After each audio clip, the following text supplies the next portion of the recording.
Wow! Scientists have found a lost city beneath Egypt's pyramids. And it's incredibly large, bigger than the biggest target you can imagine. Underground chambers, passageways, and vertical structures. Scientists have no idea what purposes they serve. But let's start from the very beginning. Italian and Scottish scientists studying the Pyramid of Khafra discovered something that looked like secret tunnels under 3 pyramids. This find might change what we know about ancient Egypt. The expedition, called the Khafra Project, was led by Corrado Malunga from Pisa, Italy, and Filippo Biondi from the University of Strathclyde, Scotland. Their mission was to focus on exploring Khafra's pyramid, the second largest on the Giza Plateau. Scientists uncovered a massive structure beneath the Pyramid of Khafra. Could it be an ancient Egyptian underground city?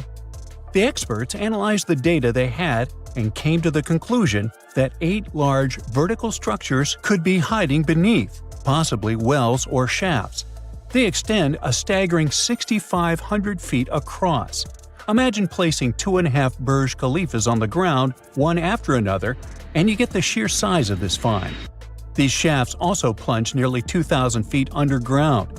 Some of the deepest underground stations in the world are located at a mere 380 feet underground or so. These cylindrical shafts are surrounded by spiral paths. Picture some old Gothic castle. They're connected to 2 giant, weirdly shaped chambers. Are those cubes? Or possibly bowls? Each of these chambers is likely more than 260 feet across. Now, even though we know about the structures now, no one has figured out their original purpose yet. Want to hear something even more shocking? Okay then. The team is almost sure that similar access points can be found under all 3 pyramids.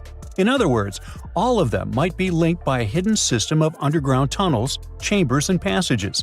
Even deeper, about 4,000 feet under the surface, there might be more unknown structures. And doesn't it add to the mystery?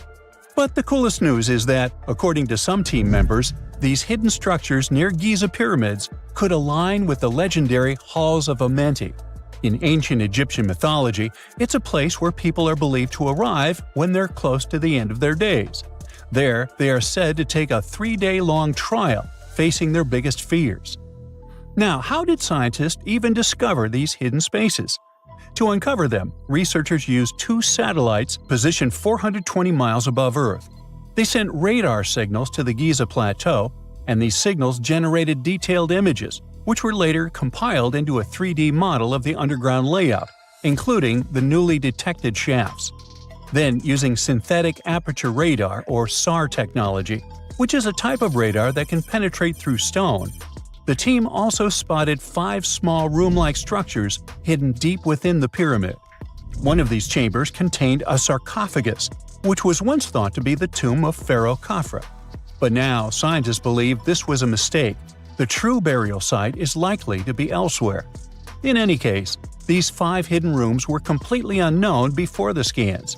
They seem to be arranged in the center of the pyramid and are linked to underground pathways leading somewhere below the structure.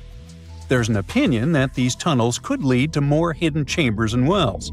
Some of them might be around 4,500 years old. Wow! What if they help us solve ancient civilization mysteries? Preliminary data suggests that all this underground space can be much more than a few empty chambers. There might be many more hidden structures near the Giza pyramids. How come? Well, the thing is, the structure appears to include hollowed-out sections with spiral pathways leading even deeper underground. Refining the images hinting at this could reveal an extensive subterranean network. It might be a whole city hidden under the surface.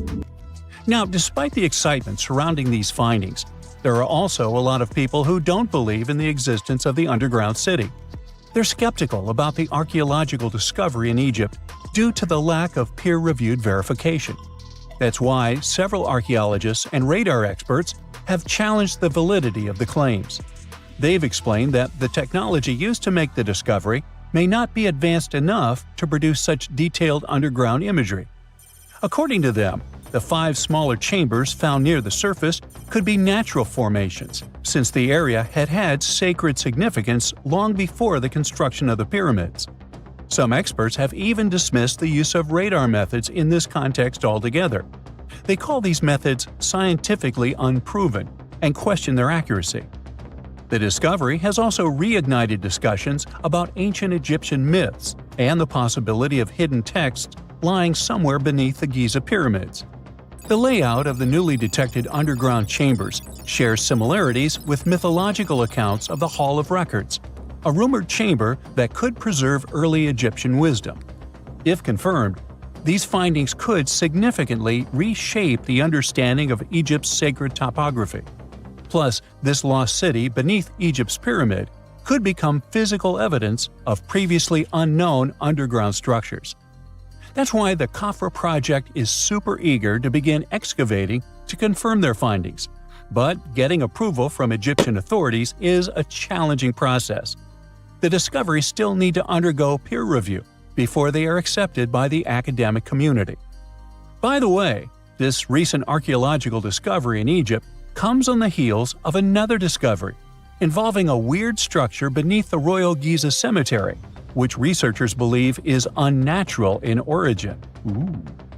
Archaeologists use remote sensing techniques and uncovered a mysterious L-shaped structure underground in the Western Cemetery of Giza. This area is known to house burials of royal family members and high-ranking officials. Many of the tombs in the cemetery have above-ground mastabas, rectangular stone or mud brick structures with flat roofs. But there is an area in the center of the cemetery where there are no above-ground structures. To investigate this unexplored region, the team used electrical resistive tomography and ground-penetrating radar. ERT works by sending electrical currents into the ground and measuring the resistance to detect remains. As for GPR, it sends radar into the ground and maps the structures based on the radar's return. The team found an anomaly about 6.5 feet beneath the surface.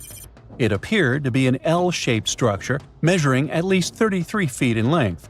The readings suggested that the structure had been backfilled with sand after its construction. This made the team hypothesize that it could be a mix of sand and gravel, or possibly an air void. This anomaly was classified as a highly resistive structure, which meant it didn't occur naturally. Motoyuki Sato, the study's lead author and professor at Tohoku University in Japan, claims that the structure is not a natural formation due to its sharp shape. Another weird thing about ancient Egyptian pyramids is that historians have long believed that they were built primarily for royals and high-status individuals who had the wealth and power to create such massive structures. However, new research from the archaeological site of Tombos in modern-day Sudan challenges this assumption. The thing is, Tombos' pyramid may have served as burial sites for low-status workers as well as elites. The hard-working members of ancient communities may have found their last resting place in some of the most visible monuments, including the pyramids. Located along the Nile River in the ancient region of Nubia, Tombos became part of Egypt after its conquest of the area around 1400 BCE. That's when Egypt established the site to strengthen its colonial control. Workers at Tombos built pyramids, but those were much more modest than the famous pyramids of Giza. The research team reanalyzed 110 human skeletons from Tombos, originally studied in 2012. In particular, they examined the entheses, the areas where tendons and ligaments attach to bones. Such an analysis can give us insights into the amount of physical labor a person performed.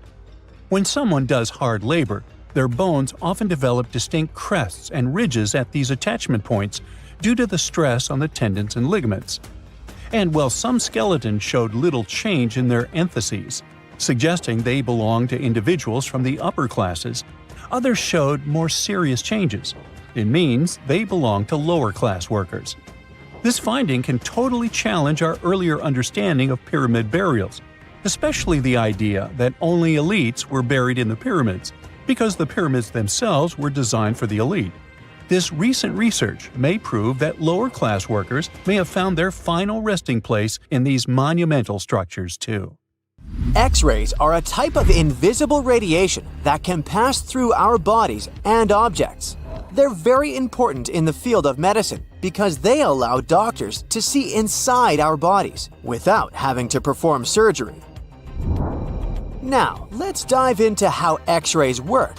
They're a kind of electromagnetic radiation, just like light or radio waves. However, they have much higher energy than light, which makes them able to go through objects that light cannot.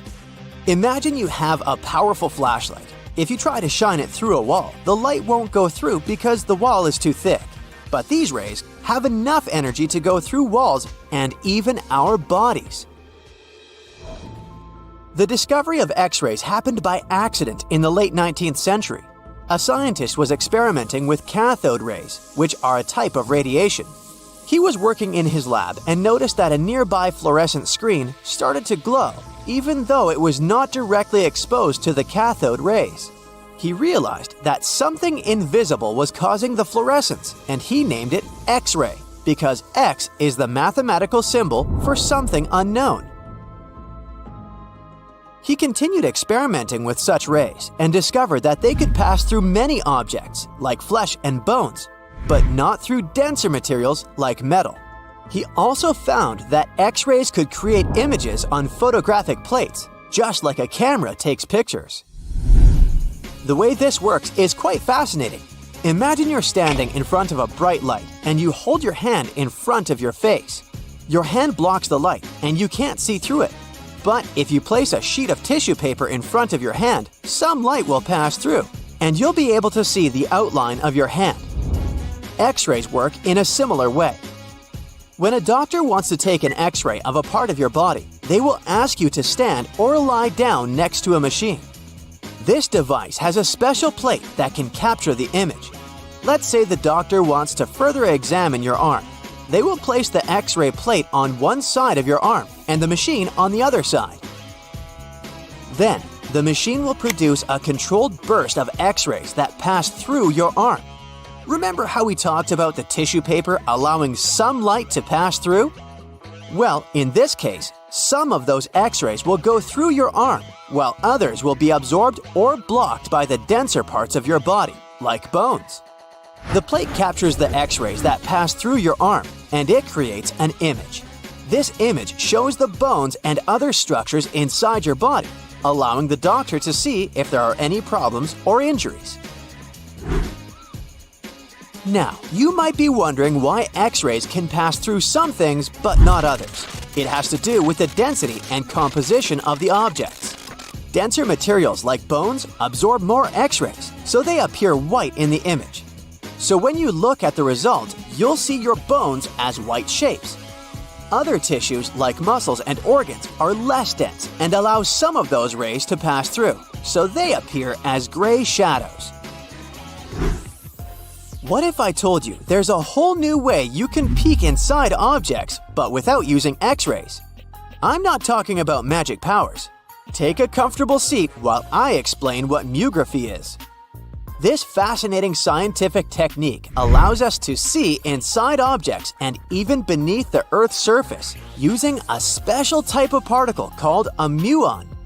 These elementary particles are very similar to electrons, but they're much heavier. They are created high up in the Earth's atmosphere when cosmic rays, which are particles coming from space, collide with the air molecules. Now, muons are special because they can pierce through different materials. They can pass through rock, soil, and even buildings. Scientists realized this potential back in the 1950s when they were studying cosmic rays and noticed that some of the particles could pass through thick materials. The first muography experiments took place in the 60s. Specialists discovered that muons can be detected using special devices called muon detectors.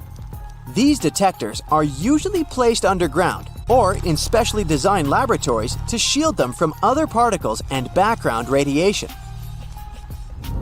Now let's dive into how muography actually works. Imagine you have a large object, like a pyramid, a mountain, or even an ancient statue, and you want to see what's inside without damaging it. First, detectors are positioned around the object or in the area you want to examine. These detectors are sensitive to muons and can track their paths. When such a particle passes through a detector, it leaves a trace, like footprints in the sand. By collecting data from multiple detectors, scientists can reconstruct the paths. here's where things get really cool. The Earth's atmosphere acts like a natural filter for muons. It turns out that the more massive an object is, the more particles it will block. So, if you have a large, dense object like a mountain, fewer muons will pass through it compared to a smaller, less dense object, like an empty box. This difference in the number of particles that reach the detectors can give us clues about what's inside the objects. Scientists use computer algorithms and mathematical techniques to analyze the data and create images.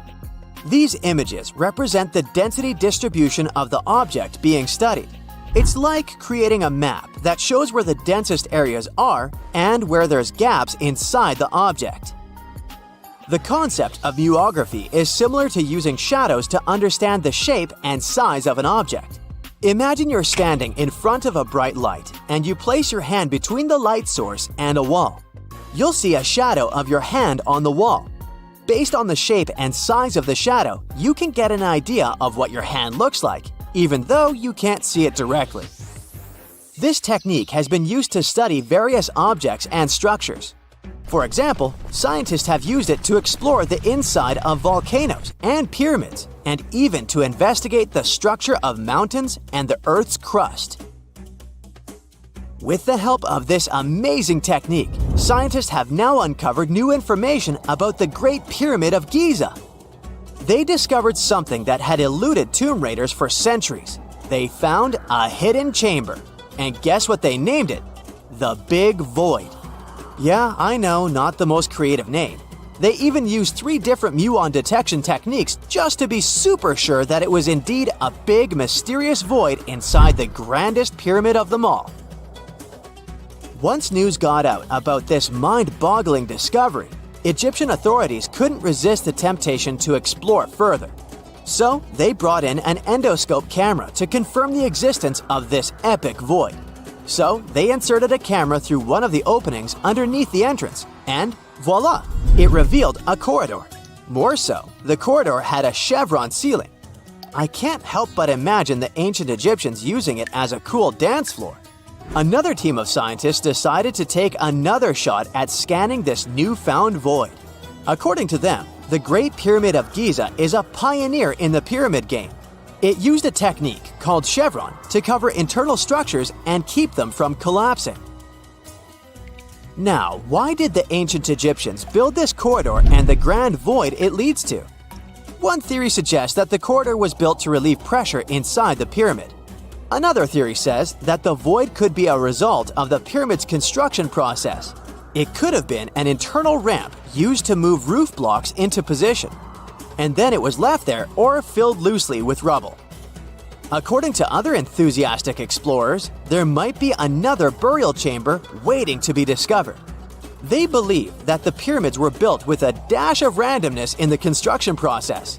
As the builders worked their magic, they realized that some chambers wouldn't be able to handle the weight of a majestic sarcophagus. So they made adjustments on the fly, creating new plans as they went along. You're heading to Spain with a team of archaeologists to try to find some ancient artifacts. You get lucky and uncover one of the greatest treasures of the Iberian Bronze Age. Iberian refers to the Bronze Age culture of Portugal and Spain. So you find and unearth coins, jewelry, vases, vessels, and 2 pretty strange items. One is something like a part of a scepter, and the other resembles a bracelet. And you know what's strange about them? They're connected with space. In 1963, several miles away from the city of Vienna, Spain, scientists discovered the treasure of Vienna, one of the most significant gold hoards from the Bronze Age. Interestingly, are there bronze treasures from the Golden Age? Never mind.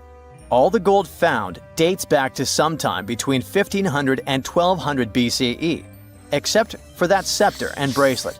They were made by inhabitants of another planet, so their production date is unknown. Okay, that's a joke. However, a small part of this joke is true. When scientists studied the found gold, they discovered that those 2 items were made of iron. So what, you might think? Well, the catch is that in the Bronze Age, people didn't mine or manufacture iron. Work with this metal began around 850 BCE, about 400 to 700 years after the creation of the treasure of Vienna. How is this possible? A clue to this mystery can be found in ancient Egypt. In the tomb of Pharaoh Tutankhamun, an iron dagger was found, which was also made of similar iron. But this dagger was much more valuable than all the others. And that's because it was made from a space object, a meteorite.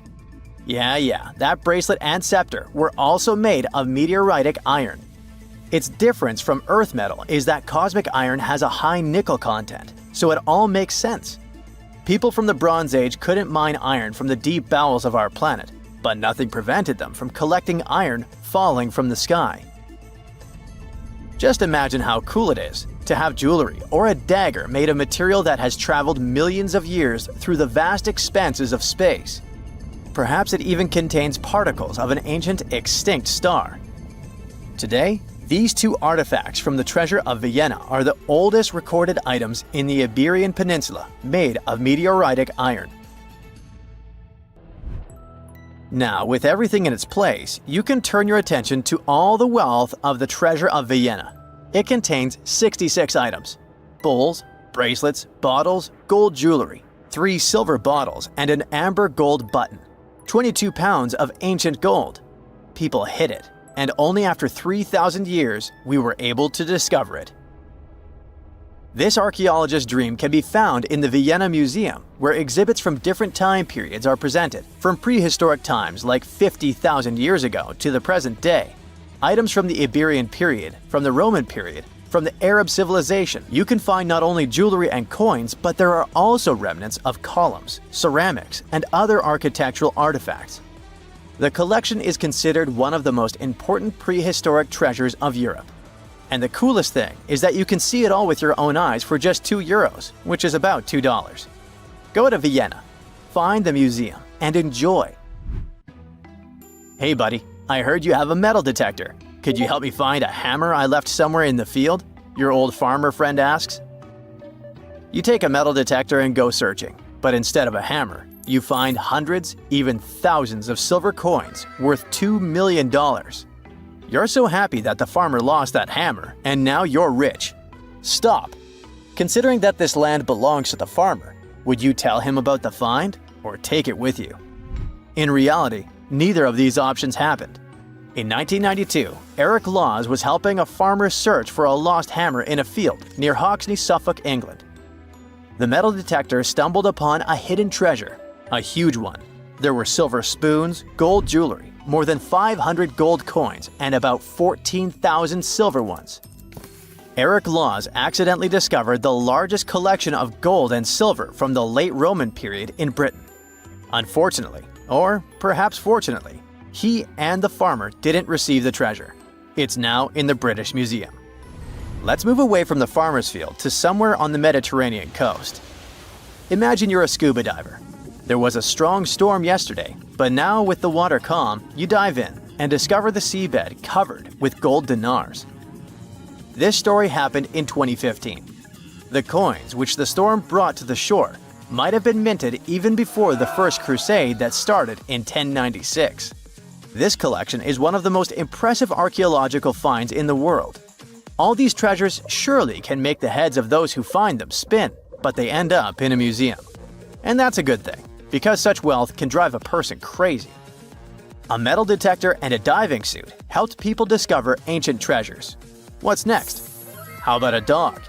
Yes, it could be perhaps a great replacement for a metal detector, by the way. So in 2013, 2 people were walking their dog in Northern California on their property. Suddenly, they discovered a rusty can filled with coins minted from 1847 to 1894. There were about 1,500 coins, and they all were gold. Another chance for a carefree rich future? Not this time. The find caused a lot of controversy among specialists. There was one version, according to which these coins could have been stolen from the US Mint. But later, the US Mint debunked this suggestion, as they'd never had this gold in their storage. Anyway, it's interesting what the point was in hiding it all in someone else's yard. Some thief risked their freedom and life to get rich. When they succeeded, they just hid the coins as if they never existed. What a strange deal. Coins, jewelry, meteorite items, it's all cool. But let's end our video with something grand and epic. Archaeologists were conducting research near the Mediterranean coast of Egypt and discovered a treasure trove inside a sunken temple and sanctuary. Despite the waves, earthquakes, and seawater, the massive find was preserved in a not bad condition. The temple was built a very long time ago and collapsed in the middle of the 2nd century BCE. It was an important structure in ancient Egypt. People considered this place holy. Pharaohs came to the temple to seek help from the higher powers of Egyptian mythology to obtain titles for their rule. Titles of kings of the universe. For many people, this place was like the center of the universe, and now it lies forgotten on the seabed, almost ruined. Time spares nothing. Researchers found out the temple had been part of an ancient port city. A long time ago, an earthquake occurred in this area and destroyed the city. Tidal waves softened the ground and dragged the town into the Mediterranean Sea. While studying the temple, scientists found many secret treasures there: silver ceremonial instruments, gold jewelry, and alabaster vessels. In past times, people used them to store perfumes or greasy ointments called unguents. Perhaps in ancient Egypt, they weren't bad in the field of cosmetology. Near the temple, archaeologists discovered a Greek sanctuary. Apparently, the Greeks living in Egypt or coming here on business wanted to pay tribute to Aphrodite, so they created a small building in her honor. In that place, archaeologists found bronze and ceramic artifacts from different cultures. Scientists found out that the Greeks had permission to trade in the Egyptian city and even be its residents. It seems pharaohs living around 600 BCE were favorable to the Greeks. The profession of an archaeologist is very exciting. But what would you do if you found some ancient treasure? Before answering this question, find out what law applies to such finds in your country. A gruesome discovery took place in Egypt some years ago. You want to hear about it? 16 human hands, carefully buried in 4 eerie pits. They didn't look too much like human hands at first, since they were abnormally large, but they were. Weirdly, there were only right hands. No left hands were in sight. It turned out that it points to the practice of an ancient dark ritual. Old Egyptian art and tales talked of a ceremony where warriors would present the right hand of their adversaries as proof of victory and ask for gold in return. Egyptians believed in the afterlife, so cutting off someone's hand meant you cut off their power eternally. Guaranteeing this type of defeat was interesting to the winning party. Here, the fight was between Egyptians versus Hyksos, who lived in what was once known as Canaan. Egypt has always been the center of some history-changing findings, and some time ago, this papyrus was found. If we stretched it open, it would be just a tad bigger than the height of a skyscraper. The world's tiniest skyscraper, which is located in Wichita Falls, Texas. When humans didn't write on their notes app, they wrote on this thing, made from the medulla of a papyrus plant. Around 2,000 years ago, ancient Egyptians wrote something reminiscent of a book where they describe most of their funerary traditions and their visions of the afterlife. It's considered one of the most important texts from ancient Egypt and is still sold in bookstores to this day. This ancient manuscript was unearthed from a chamber located just south of the Pyramid of Djoser, located in Saqqara. Oh yes, Djoser is the oldest pyramid in Egypt and not the Giza pyramids like most people think. So recently, the site of Saqqara buzzed with excited archaeologists who probably found one of Egypt's oldest complete mummies. They believe that this beautiful and well-preserved mummy was that of a wealthy man. He was discovered in a deep shaft, covered in layers of gold leaves. There are many symbols that show he was an important and wealthy man, like the band he wore on his head, the bracelet on his chest, and the fact that he was embalmed with a tunic, which was reserved for Egypt's finest. The most exciting part of the entire discovery was finding the resting place sealed with mortar, just as the ancient Egyptians had left it 4,300 years ago. Now this may sound weird, but back in 2008, archaeologists discovered a missing pyramid. Now it went missing because it deteriorated over the span of 4,000 years. Today, you can only see its base. It was a pretty important site back in ancient times. It is said that around the area of the pyramid, the ancients hosted a special type of ceremony where high priests would carry mummified remains of sacred bulls. Now, here's a fun fact. Ancient Egyptians believed that Apis bulls were earthly incarnations of the city deity of Memphis and was connected to rites of fertility. It wasn't just any Apis bull, though. They needed to be all black, with a single white mark between its horns and a bunch of very specific characteristics. They were selected by the local priests and honored until they passed away. After that, they were mummified and buried in underground galleries. Meanwhile, this missing pyramid sort of disappeared around the 1800s. It was a German archaeologist who first found it in the village of Saqqara. He called it the Headless Pyramid when he first found it. But then, years after the official discovery, the desert sand came along and covered the whole thing. There were some excavations between the 19th and 20th centuries, but they weren't too systematic. That's why scientists were so thrilled when they dug an entire pyramid's base after removing the 25-foot mound of sand that was covering it. Oh, and it turns out American archaeologists are excavating a cemetery in Egypt that could contain over 1 million mummified bodies. So far, archaeologists have dug around 1,700 mummies. One of the main differences from other classic Egyptian mummies is that these people weren't kings and pharaohs.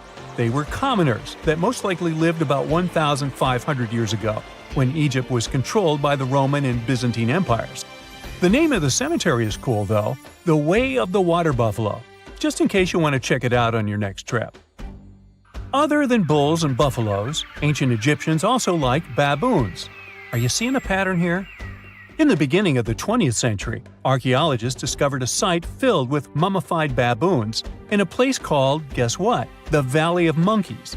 An animal wouldn't have been mummified if it wasn't considered important. Certain animals were more important than others, since they were linked to specific deities. Jackals were connected to Anubis, the ancient god of the afterlife, and cats were likened to the female deity Bastet. Baboons were a pretty big deal, since they were believed to be connected to Thoth, the deity of wisdom and advisor to Ra, one of Egypt's supreme deities.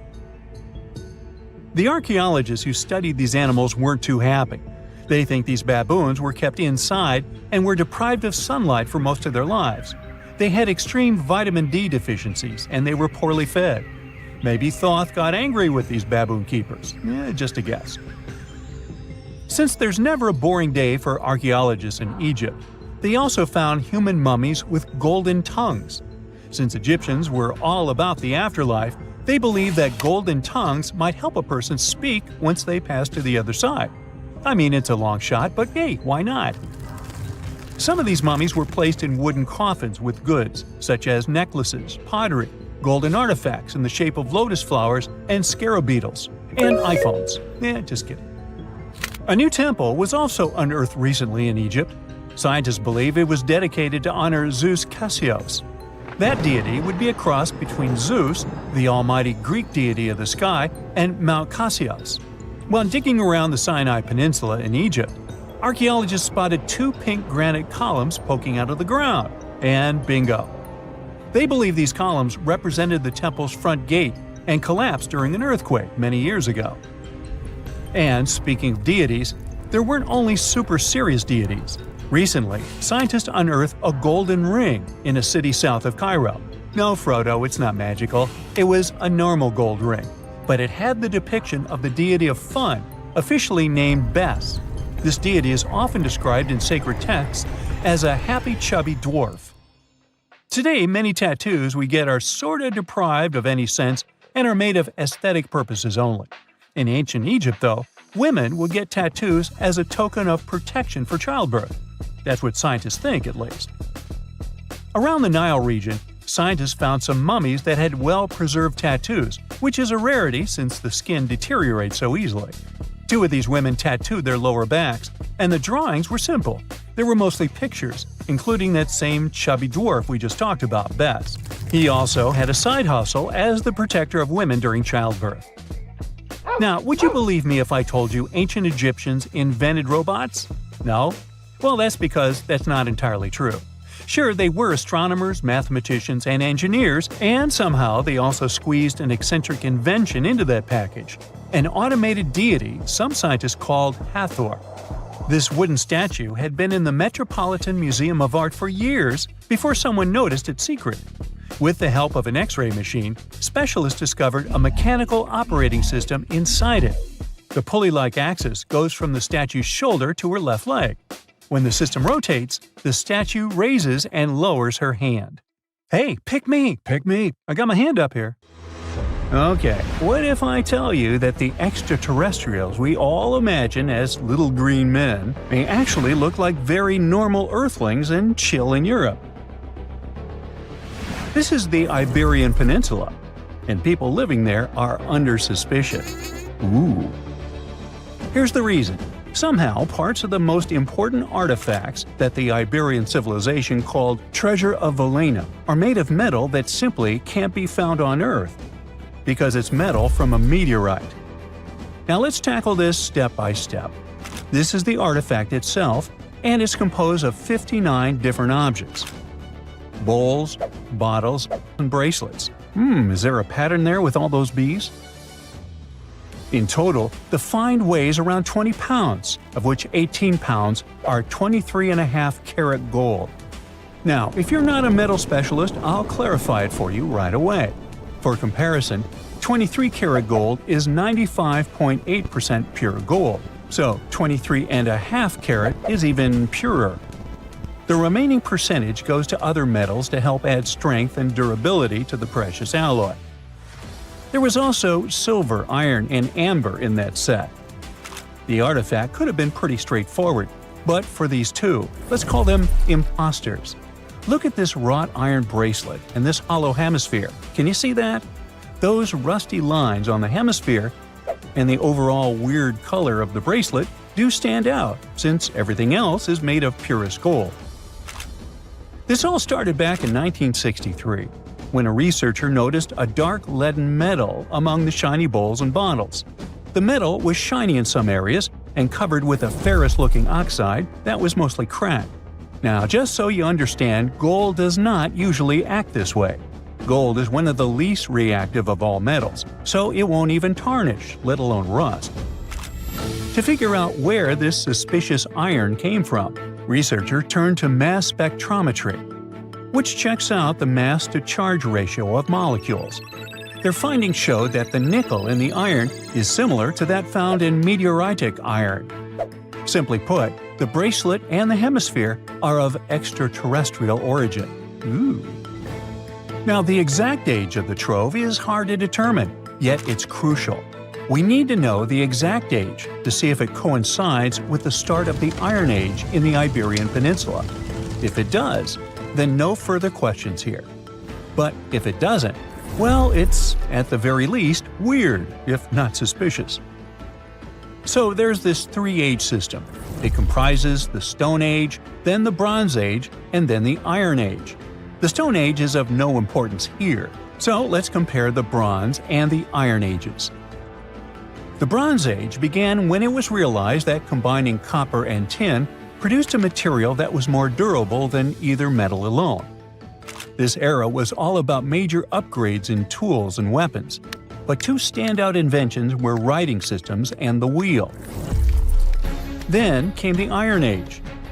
This time was all about slowly bringing iron into everyday life. Iron was way easier to shape into cool designs than bronze. Now this was a big deal, because iron, especially transformed into steel, provided significant improvements in all aspects of life. Tools became lighter, cheaper, and stronger compared to their bronze equivalents. You get it? Good. So researchers have long debated whether the treasure dates back to the post-Archaeologic era or the latter part of the Bronze Age. The most recent study claims that those artifacts were created in 1400 to 1200 BCE, and something really doesn't add up. First off, the Iron Age began around 500 years after these artifacts were crafted. Plus, ancient craftsmen couldn't know back then how to work with metals that landed on Earth approximately 1 million years ago.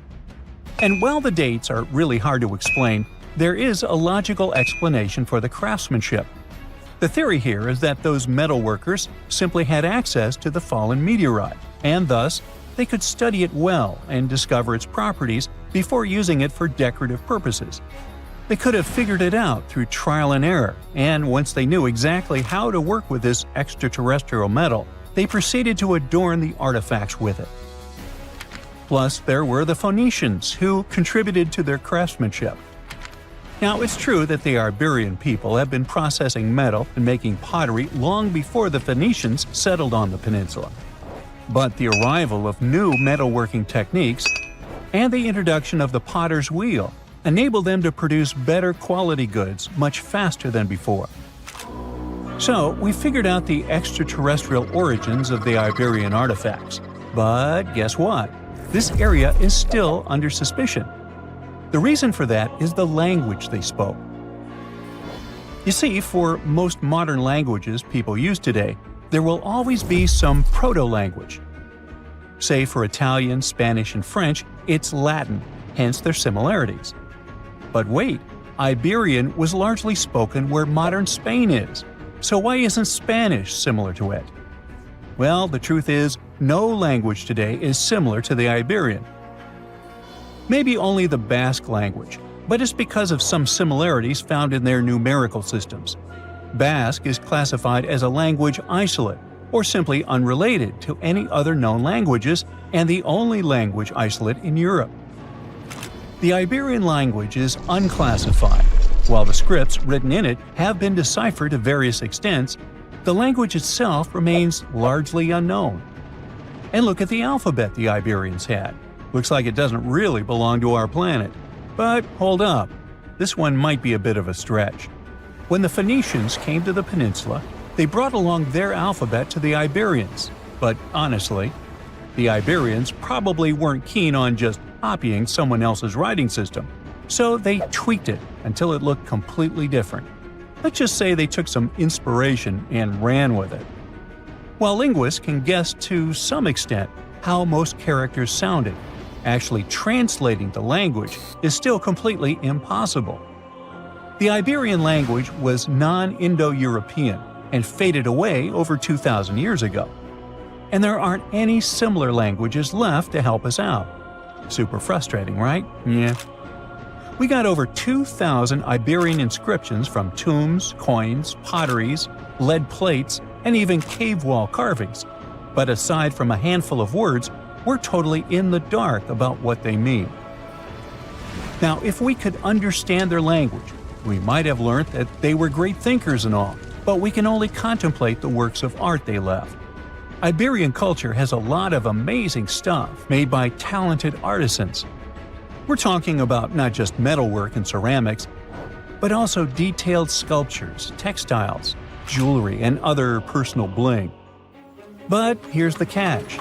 Making all those luxury items depended a lot on a big farming class. At the heart of Iberian society, most folks were involved in farming and taking care of livestock. Depending on where you were, the types of farming varied. For example, up in the north, they were all about growing grains, while down in Valencia, they focused on producing olive oil and other agricultural aspects. In the west, raising animals was the name of the game. Still, we don't have much information about the day-to-day lives of the many people doing this essential work. Yet, on the flip side, we know a lot about the upper class of Iberian society, who control these agricultural resources and hire the artisans. By the 7th century BCE, we start to see a group of Iberian princes who were living the good life, trading with the Phoenicians and enjoying fancy luxury items. You can spot this elite class in their burial practices. Cremation was the go-to method for funerals among the Iberians, and wealthy individuals were often found in cemeteries with all sorts of lavish goods and funerary sculptures that give us a peek into the fashion and hairstyles of the rich. Interestingly, starting in the 6th century BCE, there was a noticeable drop in the number of recognizable burials, which suggests that these elaborate funeral customs became more exclusive to a small elite. Meanwhile, the fate of the majority, farmers, artisans, soldiers, and laborers, who made up a big chunk of the population, remains a bit of a mystery. It used to be a pretty advanced civilization, but it vanished without a trace. Researchers think it could have been due to some massive earthquake, but so far, we don't know for sure. There you are, trekking across a desert on foot.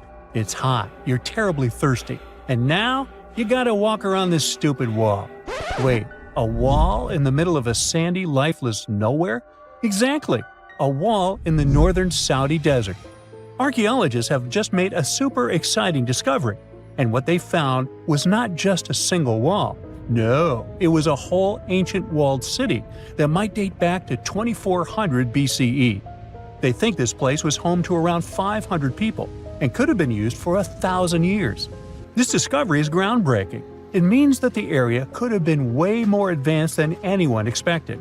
The city was well organized, with different zones for living, towers and strong walls for protection, and different sections for all kinds of daily life. This ancient city, now called Al-Natab, was basically an oasis town, and it's great since it can give us a peek into what life might have been like in this desert thousands of years ago. Apparently, they had clearly separated areas, like residential sections, a cemetery, farmland, and even a town center. This oasis city, found in the Khaybar area, is the first big organized settlement from the 2nd or 3rd millennium BCE that researchers have uncovered in northwestern Arabia.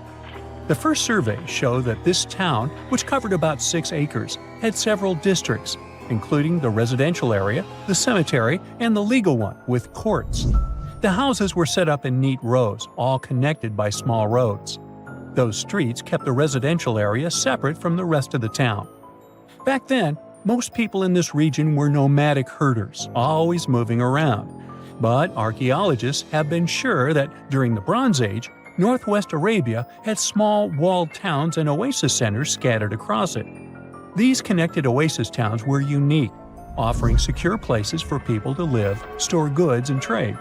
They started showing the beginnings of urban planning, which hints that people of that time were already starting to settle down and organize communities more seriously. The research team estimated that there were about 50 homes in Al-Natab, but that number could go up to 70 as they keep digging. They think that a few hundred people lived there, and probably one of the coolest things is that some houses went up to 3 stories tall. Built on a slope near a couple of major trade routes, this city was set up in a prime spot. Now, one of the most impressive things about this place is its water supply. The oasis had springs and aquifers, which are underground water sources, and such conditions were perfect for farming. Those water sources meant residents could grow their own food, making the town self-sufficient. The outer walls probably helped control who could enter the town and get access to its resources. This settled way of life was an impressive shift from nomadic living to a more agro-pastoral lifestyle, which means a mix of farming and herding animals. Another find that supports this theory is a bunch of tools, like grinding stones, mortars, and pestles, discovered inside the town. People there must have ground grains and prepared food. They had a diet of cereals, meat, and milk from animals they raised themselves. These astonishing findings show that the inhabitants of the town could easily feed themselves and were surprisingly advanced for that time. Thanks to better access to Saudi Arabia in the past couple of decades, archaeologists now have a much clearer picture of what life there was like thousands of years ago. The most exciting thing is that Al-Natab might have been part of a whole network of similar fortified oasis towns spread across the region, and all of these connected sites could show us how trade routes and small settlements worked together at that time in that arid area. Now, at the same time, this recent discovery isn't the only one that has the scientific world buzzing with excitement. How about we visit Egypt and see for ourselves? After all, archaeologists have just found a stash of ancient Egyptian and Greek treasure underwater. They were exploring the lost city of Thonis Heraklion off the coast of Egypt, which sank more than 1,000 years ago. This city was legendary, and nobody even knew where it was until it was rediscovered in 2000. Now they're uncovering more and more, and on this dive, they found a pile of gold and silver treasures. Those were probably used in rituals to bless Egyptian pharaohs when they took the throne. The researchers even found an ancient Greek temple dedicated to Aphrodite and some super-old Greek weapons. Frank Gaudio, the lead archaeologist, said it was astonishing that those delicate objects had survived the disaster that brought the city down. Back in its prime, Thonis Heraklion was one of the biggest port cities in the Mediterranean. It was a huge center of social life and was the main entry point for ships from Greece coming into Egypt.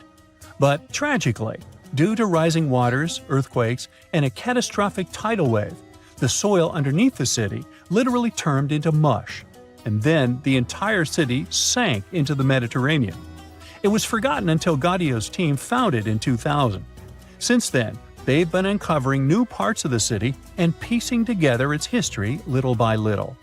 If a lost underwater city doesn't seem impressive enough, we can travel to the Amazon. The discovery made there is truly mind-boggling. For centuries, people have talked about lost cities deep in the Amazon, like El Dorado, that mythical city of gold that lured Spanish explorers into the jungle. A lot of them never came back. Then, in the 1900s, a British explorer named Percy Fawcett went searching for what he called the lost city of Z, and he too disappeared. But now, finally, scientists have actually found proof that those lost cities in the Amazon were real all along. A team of scientists use a tech called LiDAR, which basically allows you to see through thick jungle from above by bouncing light beams off the ground. They flew over the jungle in Bolivia in a helicopter about 650 feet up and mapped out those hidden ancient cities. What they found were ruins of a huge urban settlement built by the Kasarabi people who lived there from 500 to 1400 CE. And it wasn't just a couple of buildings here and there. No, the LiDAR maps revealed massive urban centers, pyramids, platforms, roads, canals, and causeways, all carefully laid out. Turns out the Amazon wasn't just an untouched jungle. It was once home to big, complex cities. A scientist from the German Archaeological Institute explained that Europeans had long ignored the possibility of ancient Amazonian cities, but the LiDAR maps showed they were wrong. The new maps have revealed 26 sites, including 11 that no one even knew existed. Researchers have discovered two main city sites, Landivar and Kotoka. They had massive moat causeways stretching out like spokes on a wheel, linking the main cities with smaller surrounding settlements. Some of the canals even connected the cities to rivers and a big lake, which allowed water to flow through the area. Over the years, scientists found scattered ruins all over this region, but the thick jungle made it nearly impossible to connect the dots and see if or how they were related. With LiDAR, the whole layout came to life, showing that those sites were part of a much larger organized urban system. It's now also clear that the sites had a greater meaning, since everything is lined up in a way that could be symbolic of the spiritual beliefs of the inhabitants. The Kasarabi culture isn't as famous as the Maya, but they had a thriving society in an area that faced huge challenges, like yearly flooding. And although the nearby Andes had their own monumental sites, the Kasarabi were doing something absolutely unique. They even had reservoirs to store water, which suggests they might have been dealing with occasional droughts, which is pretty unusual for the Amazon. Actually, those terrible droughts could be why the Kasarabi eventually left their cities around 1400 CE. They say this place is swarming with money. It's been stored there for centuries, but no one managed to take it away from this island. Treasure hunters have been bewitched with this place since 1795. Many people have tried their luck looking for the treasure that could be hidden there by the Spanish pirates or even by the Knights Templar. But today, it's impossible to get there, as it's a private place. So all you can do is book an ocean tour around this island. Otherwise, you can take a peek at it in a TV reality show starring the Lagina brothers, Rick and Marty, who are a team of enthusiasts looking for the treasures of Oak Island in Nova Scotia, Canada. Yeah, seems like there's no place where TV producers can't get to. One of the most famous discoveries out there was the so-called Money Pit. Despite the promising name, it wasn't full of money. Now we have to jump to 200 years ago. The Money Pit was first found by a 16-year-old kid in 1795. One day, Daniel McGinnis went fishing at Oak Island. He saw a tree there. Unsurprisingly, it was an oak, and it had weird markings. They didn't seem to be natural, so Daniel decided to check the area. He then saw a sunken patch of ground and started digging immediately. His two friends helped him out, but instead of treasures, the guys only found logs placed underground at regular intervals. It looked like a place where someone could hide money or jewels, but nothing precious was found. However, there was something curious down that pit. Someone found a granite stone there, and it had an engraved inscription on it. There were many attempts to decode it, but most of them ended up in failure. There's one translation though, and it says, 40 feet below, 2 million pounds are buried. Yeah, McGinnis and his friends should have dug harder. The next fun thing about the money pit is the coconut fiber found down there. They say that large amounts of this fiber were found at a depth of 60 feet. It may not surprise you, but I have to remind you of one thing. Oak Island is in Nova Scotia, Canada. Coconut trees do not grow there. The nearest one is about 1,500 miles from Nova Scotia, which makes it obvious that someone brought this fiber purposefully. Researchers came up with an idea that coconut fiber could have been used to make ropes and lower all the treasures down the pit. Next up, we have not one, but two mysteries. In the late 1800s, the Oak Island Treasure Company was thoroughly inspecting and excavating the island. Everyone believed something enormous was hidden there. These guys managed to drill 153 feet underground. That's like 15 stop signs stacked one on top of the other. You might have guessed that they didn't find pounds of gold and diamonds, but they found a manuscript. There's a theory claiming that it's one of Shakespeare's lost manuscripts. Some scientists believe that it was hidden there by the writer and scientist Francis Bacon, the true author of Shakespeare's works. Yeah, rumor has it was Francis and not William who wrote all the plays and sonnets. But there's no proof it was really so. The Money Pit may be the most popular shaft on Oak Island, but it's not the only one, and it's not the first. Before the Money Pit discovery, treasure hunters were drilling at Smith's Cove. While damming there, they found a wooden piece. It was a U-shaped formation that had Roman numerals. After a more thorough inspection, the specialists realized it was supposedly dated to 1769. The Money Pit was discovered 26 years later. This fact created many speculations that this structure might have been part of the real shaft with treasures everyone was looking for. Now, look at this Templar coin. It wasn't the first discovery on the island, but it was crucial in some way. Even if it may not sound like a big deal today, in medieval times, those coins would amass an insane amount of wealth. They were typically stored in European fortresses. For the treasure hunters, this coin was a sure sign there was more to be found on the island. The logic is simple. If there's one coin of that kind, there must be something else. And they were right. It wasn't the only Templar discovery. On the southwest shore of the island, a crossbow bolt was found. Experts say it dates back to the 13th century. But, once again, that wasn't something the treasure hunters were after. Some more coins were found on the island. Rick and Marty Legina retrieved this precious piece from a swamp. The coin is made of copper, and this time, it originated from Spain. When it was found, the Legina brothers could only see the number 8 engraved on it. But later on, some experts studied this coin and claimed it was made sometime around the 17th century. They managed to clean it well and saw the date 1652 engraved on the back of this coin. There's a theory stating that Spanish explorers found some treasure but hid it instead of taking it to the king. So maybe this coin just dropped out of the chest full of coins and jewels and is part of the treasure everyone was after. Or someone could have accidentally lost it while looking for the treasure. Who knows? One more famous treasure hunter is Gary Drayton. Gary and his team, together with Rick Legina, came across 2 coins while metal detecting the island. Those were 17th century King Charles II Britannia coins. One of them had a very clear inscription on it, stating that the coin was minted back in 1771. Another swamp treasure of possibly Spanish origin is also here. This time, it's a silver ring.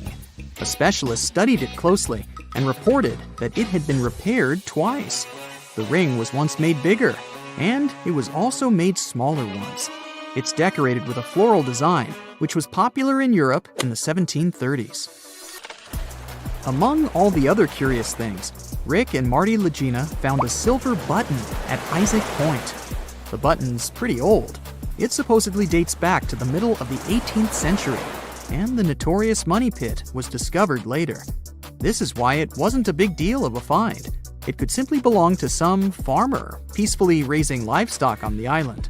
There's no official record of any chest full of gems and coins found on Oak Island, but enthusiasts did find some jewels there. First off, the team found a brooch with a magnificent red gem. They mistakenly thought it was a ruby, but a professional gemologist stated it was a garnet. The piece was made of silver, and it's pretty old. Experts believe it was made around the 15 or 1600s. Another brooch they found didn't have any gems on it, but it had an intricate design. It's a brooch with a leaf design and an ornate rope. There are 13 branches of the leaf, which instantly created more mystery to the whole treasure hunting. First off, there's a carving with a 13-branched tree on a rock on the north shore of this island. What's more, many people believe that the number 13 is important to the Knights Templar. The enthusiasts also found a brooch not far away from the place where Daniel McGinnis, the guy who found the money pit, lived. The brooch was shown to a professional gemologist, Charles Luton Brain. He had to break it to the team that there were no gems adorning this piece of jewelry. In fact, the stone that seemed to be a gem was just a piece of glass. It was processed using a special technique though, so it was leaded glass. The enthusiasts decided to study the brooch even more and found out that part of the brooch was made of gold. The specialists claim that the brooch dates back to the 14th century. Was it the treasure everyone was looking for? In July 1990, 4 Czech guys decided to go on an adventure to find the Mongolian death worm, a creature that might have inspired the monster you've seen in the movie Doom. They say it lives somewhere deep in the Gobi Desert, so they flew to Mongolia, hopped into an ATV, and hired some local guides to help them. All that to meet a creature that is up to 6 feet long, can spit acid that could melt anything, and is capable of shooting electricity at those it doesn't like. Legend says that these friendly guys spend most of their days hiding underneath the sandy dunes, but they like to come out during the wetter months of June and July. So the timing for a spotting was simply perfect. But the crew needed to figure out how to lure the creature. Sadly for them, no one knew what the giant worm liked to eat. So they built a thumper, which is a machine that made rhythmic pounding noises. They were hoping it would call the worm out of the ground. For 2 months, they searched the vast desert, crossing dunes and rocky plains, looking for any sign of the creature. But alas, it didn't really work out. Ivan McCurley, who was the leader of the 1990 expedition, came back to Gobi Desert again. He once tried to attract the megaworm with blasts, and the second time he used a small airplane to scout the dunes. Over the years, groups from America, Britain, and New Zealand organized big expeditions to the Gobi Desert to try and find the creature. Many others came from all around the world on their own and found nothing. The people in the West first found out about the megaworm of the Gobi Desert thanks to an American paleontologist, Roy Chapman Andrews. This brave man was probably the inspiration for Indiana Jones. In 1926, he wrote about the creature in his book. At a meeting with Mongolian leaders, Andrews heard detailed descriptions of the creature, even though none of them had ever seen it themselves. One of them described it as looking like a sausage, about 2 feet long, with no head or legs. According to him, the worm was so venomous that just touching it could instantly take your life, and it lived in the loneliest parts of the Gobi Desert. Andrews didn't think the creature was real, but he shared these stories again in another book. In May 2005, 4 friends from Great Britain who searched for monsters professionally decided to try their luck. They made drawings of the worm and hired local people to hand out flyers all over the Gobi Desert. These flyers offered a reward to anyone who could give information about the worm or even bring them a specimen. They thought loud sounds that other explorers tried would scare the beast away. Some told them it likes damp conditions, so they came up with a plan to block streams of water to create wet areas that would lure the worm out. Their plan didn't work because it was too hard to build dams in the desert.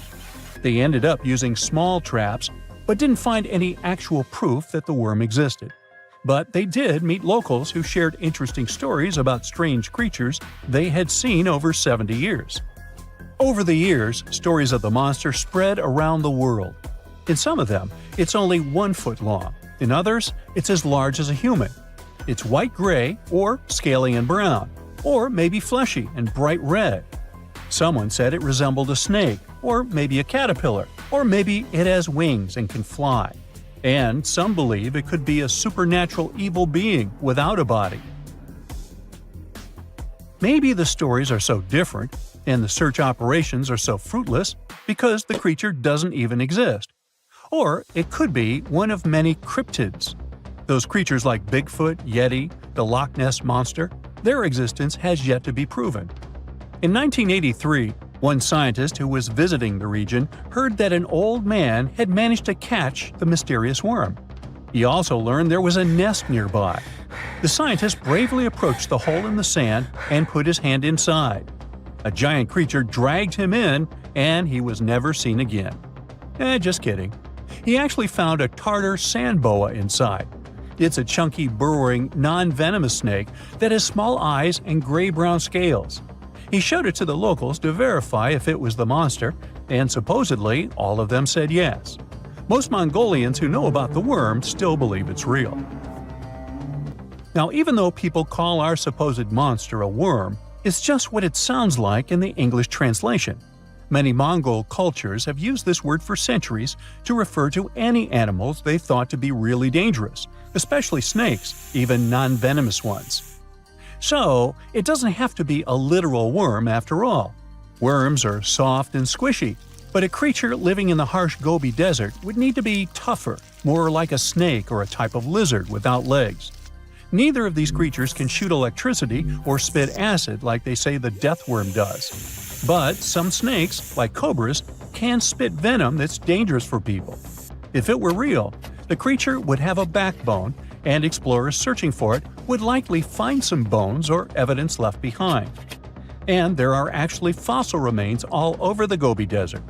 Scientists found representatives of over 80 dino groups here over the last almost 100 years. It all started with the world's first dinosaur egg nests. This discovery changed all the scientists knew about dinos. It was the first proof they laid eggs. In the following 2 years, the same expedition team unearthed over 100 dinosaurs and took them to the American Museum of Natural History, where you can still see them today. Some of them were swimming around in the Cretaceous Sea that used to be here about 71 million years ago. They resembled modern birds. The mystery of the megaworm is still unsolved, but there used to be another mystery scientists finally managed to explain. Back in the 13th century, a famous traveler, Marco Polo, not the guy from the swimming pool game, crossed the Gobi Desert. He thought he could hear mysterious noises, like the sounds of musical instruments such as drums. He wrote about it in his book and believed he might be hearing the voices of restless spirits. Scientists call these noises singing sands or booming sands. Unlike the squeaky sound you might hear when walking on a sandy beach, these desert sounds are much louder, like a musical instrument playing deep, haunting notes. Over the years, people came up with all kinds of ideas about what caused the sounds, like underground water or winds making the sand vibrate. Not all dunes can do this, and scientists wanted to figure out why. Sometimes the winds might cause a small avalanche on the side of a dune, and then you can hear the magical sound start. But this is rare. So, to study it, scientists had to help the dunes sing. They climbed to the top of a dune and slid down on their backs, using their hands and feet to push sand down. As the sand tumbled, the sound started softly and got louder. They could even feel the vibrations with their hands. So they found out that for a dune to sing, a few special things need to happen. The grains of sand must be the right shape. The dune has to be big, and the sand must be very dry, so no singing after it rains. Inside the dune, there's a hard layer of packed sand that acts like a giant speaker.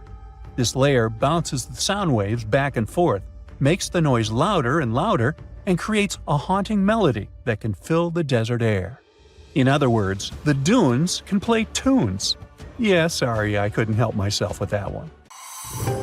Something exciting and kinda unexpected popped out among the rocks of the Ica Valley in Peru. The bones of a really old whale that lived almost 40 million years ago. At first, no one was really impressed because the bones they found were big and weirdly shaped, so people just thought they were looking at giant boulders. I mean, that's cool too, but things got way better when they realized those were the remains of a very large, ancient animal that roamed along the coast of ancient Peru. Plus, it was probably the heaviest creature that ever lived. Sorry, blue whale, I know you worked hard to get to the top. The length of over 100 feet and weight of more than 200 tons brought you the status of the biggest animal on our planet. But it seems you've held the title long enough. Time to hand it over to our next candidate, and that one's really gigantic. This ocean beast was probably shorter than the blue whale, but heavier, with a weight that could be between 93 tons and 370 tons. If it's closer to the higher number, it'll make Paracetus the biggest animal ever known to have lived on Earth.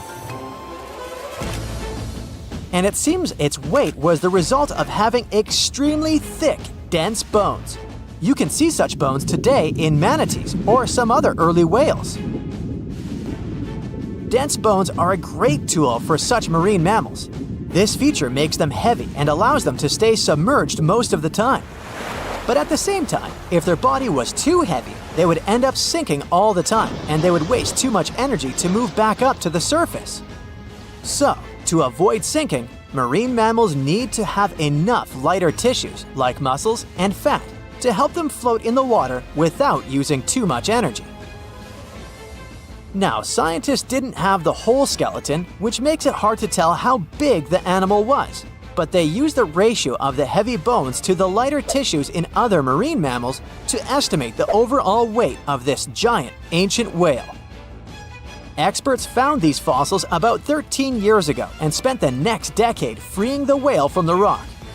Its anatomy and age showed this whale was a cousin of Basilosaurus, a whale that had a long snout full of sharp teeth, and a sleek body similar to that of an eel. Even if Paracetus wasn't bigger than the blue whale, it was still a giant that ruled the ocean depths. Unlike modern whales, there's a possibility that this ancient fellow was a predator that liked to go after bigger prey. And this also changes how we see the history of whales. Scientists used to think these magnificent creatures became really big about 5 million years ago when they started eating lots of small creatures. But here's the proof that giant whales existed even before that. But it's still unclear how this whale managed to find enough food to sustain its enormous body. Plus, it's still hard to tell what exactly this ancient creature had on its menu.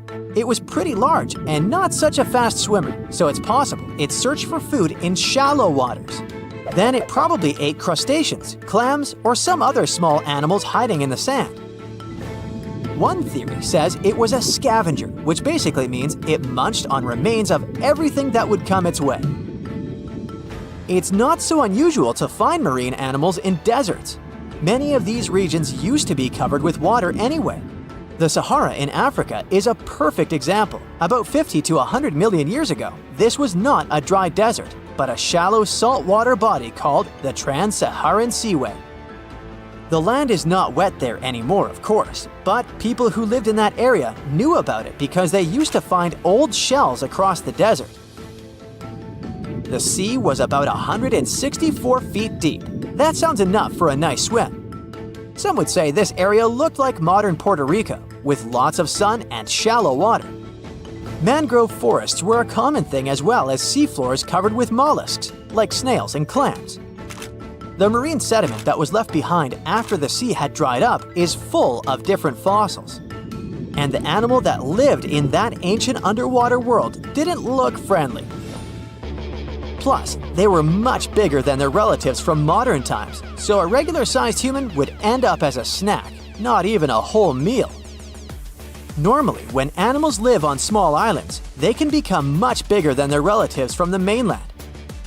This is something we call island gigantism, and it happens because there are more resources or fewer predators on islands.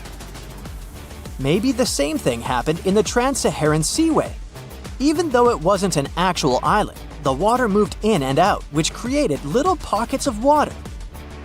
And specific conditions in these pockets might have helped animals grow bigger. So we're talking about giant sea snakes, catfish, and fish that no longer exist today. One had incredibly strong jaws, and the animal used them to eat hard things and even crush shells. Their teeth showed they were fierce predators other animals had every reason to be afraid of.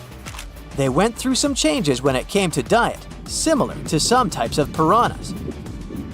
And the competition to get to the top of the food chain wasn't a joke. Not when there were also such large predators as sharks, crocodiles, and ancient relatives of elephants. Sahara went through different phases. If you could use a time machine and take a peek at Earth's largest hot desert as it was about 6,000 years ago, you wouldn't have to struggle with sand and heat. You'd have a nice walk through a green and pretty lush place. In the past, people who lived in that area didn't leave drawings on cave walls that showed camels, sand dunes, and scorpions. All those things you'd see in today's Sahara. Instead, they drew crocodiles. That's additional evidence that the Sahara used to have a lot of water and plants enough to support these big yet scary animals. Around 3 billion years ago, Earth might have been mostly covered with water. Today, it's about 71% of its surface, but it seems that our planet used to be a giant ocean world with no continents at all, just some scattered islands. Scientists studied special rocks in Western Australia that formed in a place deep under the ocean called a hydrothermal vent system. To explain this better, it's important to mention two common oxygen types, O16 and O18. O18 is heavier because it has extra neutrons. O16 evaporates from water more easily, and as researchers studied an old ocean floor, they found a lot of O18, more than in today's oceans. This way, they realized ancient Earth had less dry land than Earth today. Australia is a good spot to conduct these studies because a long time ago, it also used to be a beautiful place with large animals and lush rainforests. But as time went by, the land became drier and Australia had more deserts formed, such as the Great Victoria Desert. Rainforest remained only on the edges of the continent. What happens with deserts across the globe is called desertification. That's when land that used to be good for growing things turns into a desert or something similar. Our planet changes over time, together with its climate. But desertification also happens because of human activities, like mining, farming, and building cities. And when land turns into a desert, it's a problem because it can't support people and animals anymore. Food doesn't grow there. There's not enough clean water, and animals lose their homes. To help with this problem, there's a plan many countries agreed to. They decided to work with farmers to take care of the land, fix damaged areas, and manage water better. All in all, to make our planet a better place for life. A ship filled with gold and other treasures worth over $13 million was found in the middle of the Namibian desert after almost 500 years.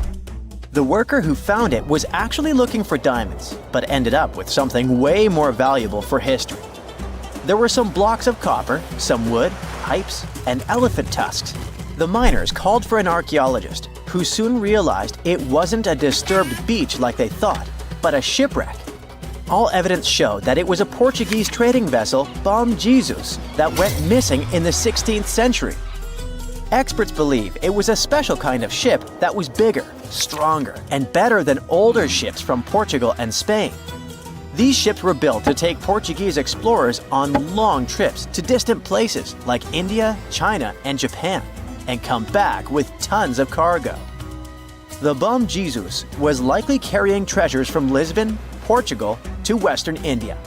But it looks like on its way around the southern tip of Africa, near Namibia, a big storm pushed the ship too close to the shore. The ship hit a rock, tipped over, and broke apart, sinking into the ocean. Archaeologists found treasure from the captain's chest under the water, which probably fell out when the ship's wooden hull broke. They also found pieces of the ship scattered along the shore, likely from the violent storm and later by construction in the area. The storm must have been very fierce, but they didn't find many bones, which means most of the crew may have survived or were lost at sea. The ship was split into 3 sections and incredibly well preserved, thanks to the thick layers of sand that covered it and prevented rot. Archaeologists who studied the wreck discovered over 40 tons of cargo. There were cannons, swords, blocks of metal like lead and tin, fabrics, and tools that sailors used to navigate the stars while traveling across the ocean. The most exciting discovery was 1,845 copper ingots, weighing as much as 16 to 17 tons altogether. Those copper ingots, or pieces of pure metal, are still in great condition because the hull of the ship and layers of sand protected them from ocean water. The scientists even managed to read the trademarks on them on site and learned they were made by a super wealthy German trading company. There were also more than 2,000 shiny gold and silver coins from different countries, and 105 enormous elephant tusks weighing about 2 tons. The tusks were likely supposed to become luxury items, like jewelry or carvings at the destination. Archaeologists took some DNA samples from the tusks and found that they came from West African forests and savanna elephants. Researchers were lucky that the ship was found in a restricted diamond mining area. No scavengers were able to get their hands on the treasures. The Bom Jesus remains the oldest and most valuable shipwreck that was ever discovered off the western coast of sub-Saharan Africa. Another shipwreck recently found by accident was buried under a 10-foot tall sand dune near the Caspian Sea. Some people call it the world's largest lake, and it has water levels that rise and fall over time because of the changes in weather patterns. These changes can move sand and uncover things like this shipwreck and other treasures along the coast. As the dune slowly disappeared, the ship started to show. Before digging it out, scientists worried that waves from the sea might damage the wreck. To protect it, they built a wall using thousands of sandbags to keep the waves away. When the ship was uncovered, they discovered it was a 3-masted, 92-foot-long merchant ship with a strong double hull. Wood samples showed the ship was built in the 18th to 19th century using trees like Scots pine, spruce, and larch from the Volga River area or the Caucasus. They even found buckwheat and plants from the same region, which were probably traded or used to feed the sailors. It proves that the ship was part of a group of merchant ships that once sailed the Caspian Sea. An amateur fisherman who was 20 feet under the sea off the coast of Turkey noticed some huge metal remains. He had an underwater camera, so he made footage of the discovery and took it to scientists. They immediately started an investigation and learned that it must be a shipwreck from the first decades of the 20th century. It could be one of the Ottoman Empire ships that had an important mission to deliver supplies, but disappeared without a trace. Scientists got permission to study this Black Sea wreck in detail to learn more about its mysteries. They're hoping to find its shipyard documents to find some answers, as the ship itself is in terrible condition and is tricky to work with. Robot submersibles that belong to an oil and gas company noticed hundreds of intact ancient storage jars sitting on the seabed in the eastern Mediterranean. Experts think those jars are 3,300 years old. This makes the find the oldest shipwreck from the deep sea. The jugs were probably used to store oil or other agricultural products like fruit. This proves that the people who made them organized maritime trade and had incredible navigational skills. It looks like the ancient mariners managed to traverse the Mediterranean Sea without a line of sight to any coast. All they could see was the horizon, so they must have used the sun and other stars to find their way. Off the coast of Sicily, under 20 feet of sand and rock, archaeologists found a shipwreck so old that they aren't even sure what materials were used to build it. They think the ship is from the 5th or 6th century BCE, which means it's over 2,500 years old. This ancient ship wasn't alone. Researchers also found 2 iron anchors shaped like an upside-down T from around the 7th century of the Common Era, and 4 stone anchors from prehistoric times nearby. One of the stone anchors was broken and may have had wooden pieces attached to help it hold on to the seafloor. They figured out that the ship itself was built using the on-shell technique. The wooden planks of the ship were connected so tightly that they could support the ship on their own, with extra beams added just to make it stronger. Sadly, the ship's wooden hull is very fragile now because tiny sea creatures that eat wood have damaged it over the years. Scientists are being extra careful as they study it to make sure it doesn't fall apart. This discovery is such a big deal because it was built during a time when Sicily was super important for trade. Back then, the Greeks and Punics were trying to take control of the seas long before Rome became the ruler of the Mediterranean. By studying this ship, scientists hope to learn more about how people traveled and traded in those ancient times. One more shipwreck, this time off the coast of Kenya. Could be from Vasco da Gama's final voyage. This Portuguese explorer was the first European to reach India by sea around the Cape of Good Hope. Local fishermen discovered the shipwreck in question in 2013. When an underwater archaeologist came to check it out, he found some treasures at the spot: elephant tusks and valuable copper ingots. If this find really has to do with Vasco da Gama, then it must be from the 16th century. It was the year of his 3rd and final voyage to India. Da Gama led a huge fleet of 20 ships, one of which was the São Jorge. Most of the ship is hidden under layers of coral, and a whole team of scientists are carefully digging trenches to find parts of the ship's wooden frame and hull. Under the burning sun, among the sand dunes, somewhere in the Sahara Desert, you're walking in search of an ancient treasure. Finally, you find a strange rock in the sand. It's big, looks like a large piece of black coal or rock, but something shiny on its surface makes the rock unusual. This unique find is the oldest thing that has ever been discovered on our planet. This rock was born long before Earth appeared in outer space. The unusual meteorite was found in 2020 in a remote area of the Sahara Desert. Scientists have analyzed the isotopes of magnesium and aluminum on the stone's surface and found that its age is about 4.5 billion years. At the moment, this is the oldest sample of magma from space in history. It belongs to a small protoplanet that didn't have time to form completely. It happened a very long time ago when our solar system was forming. Many huge asteroids were floating in space. Some of them were formed into huge celestial bodies, which later became planets. The big rocky planets were absorbing the smaller ones. The rock was part of a little protoplanet that just began its formation, but another huge asteroid destroyed it. The planet shattered into billions of pieces. Some of them became part of other planets. Some flew outside the solar system, and one piece that had been wandering in space until our Earth was formed.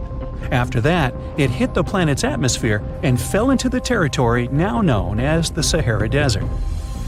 The rock was discovered in 2020, but the erosion of extraterrestrial rocks shows that it could have fallen much earlier. This ancient thing weighing around 70 pounds has several pieces of different meteorites inside. In simple words, it's a volcanic rock consisting of lava. It has cooled, solidified, and crystallized. That's why you notice the glitter. Scientists hope that further study of the rock will help to learn more about our solar system foundation. The biggest asteroid discovered in the U.S. is the Willamette. Its size is 84 square feet, and its weight is more than 15 tons. This is half the weight of a bus. Several people can fit on the surface of this outer space object. But the coolest thing is that it's not a rock like most meteorites that were found. Willamette is made of nickel and iron. This massive piece of metal was discovered in 1906. Now, the huge rock is kept at the American Museum of Natural History. The largest meteorite ever found is Hoba. It's located in Namibia, and people have never changed its position because it's too heavy. The weight of Hoba is 60 tons. It's heavier than a tank. The next space-related event occurred on February 28 in southwest England. On this day, a huge flash lit up the sky. Then there was a loud crash. Several residents opened the doors of their houses and noticed a black sooty spot on the lawn.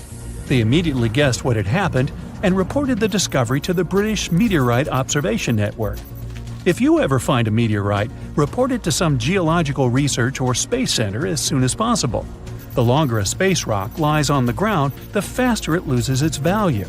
Rain, dust, snow, wind, scorching sun, all these factors damage the surface of the meteorite. It makes it difficult to study the celestial object. The meteorite found in England looks like coal, but it's way softer and more fragile. It most likely used to contain frozen water.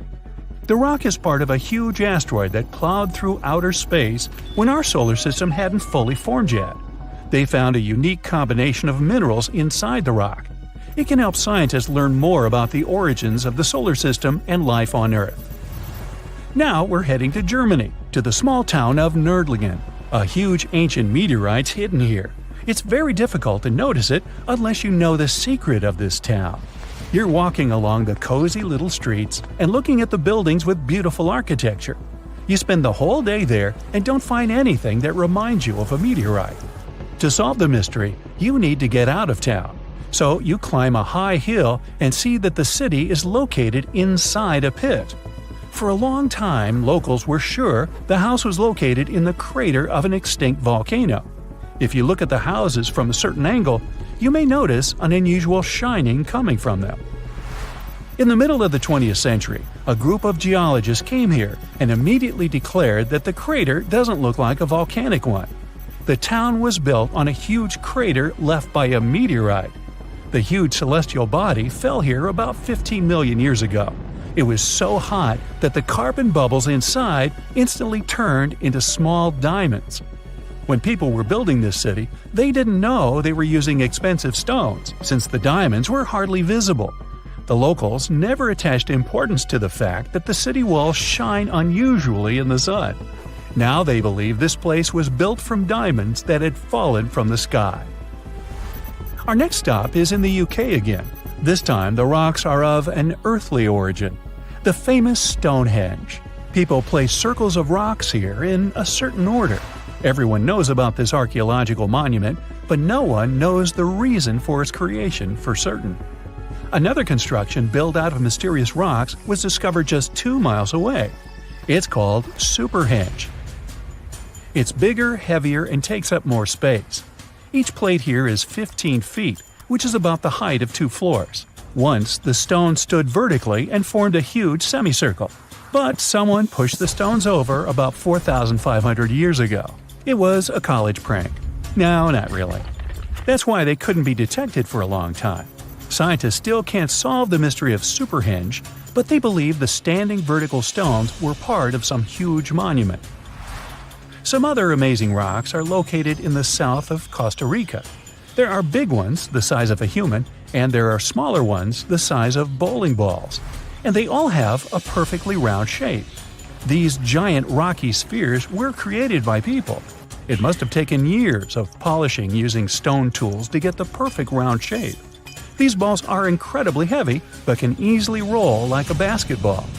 All the rocks are of a different age. Some of them were created about 2,500 years ago. Most of them are made of molten volcanic magma. Until now, scientists don't know for what purpose these stones were used. They were found in different parts of Costa Rica, near big cities.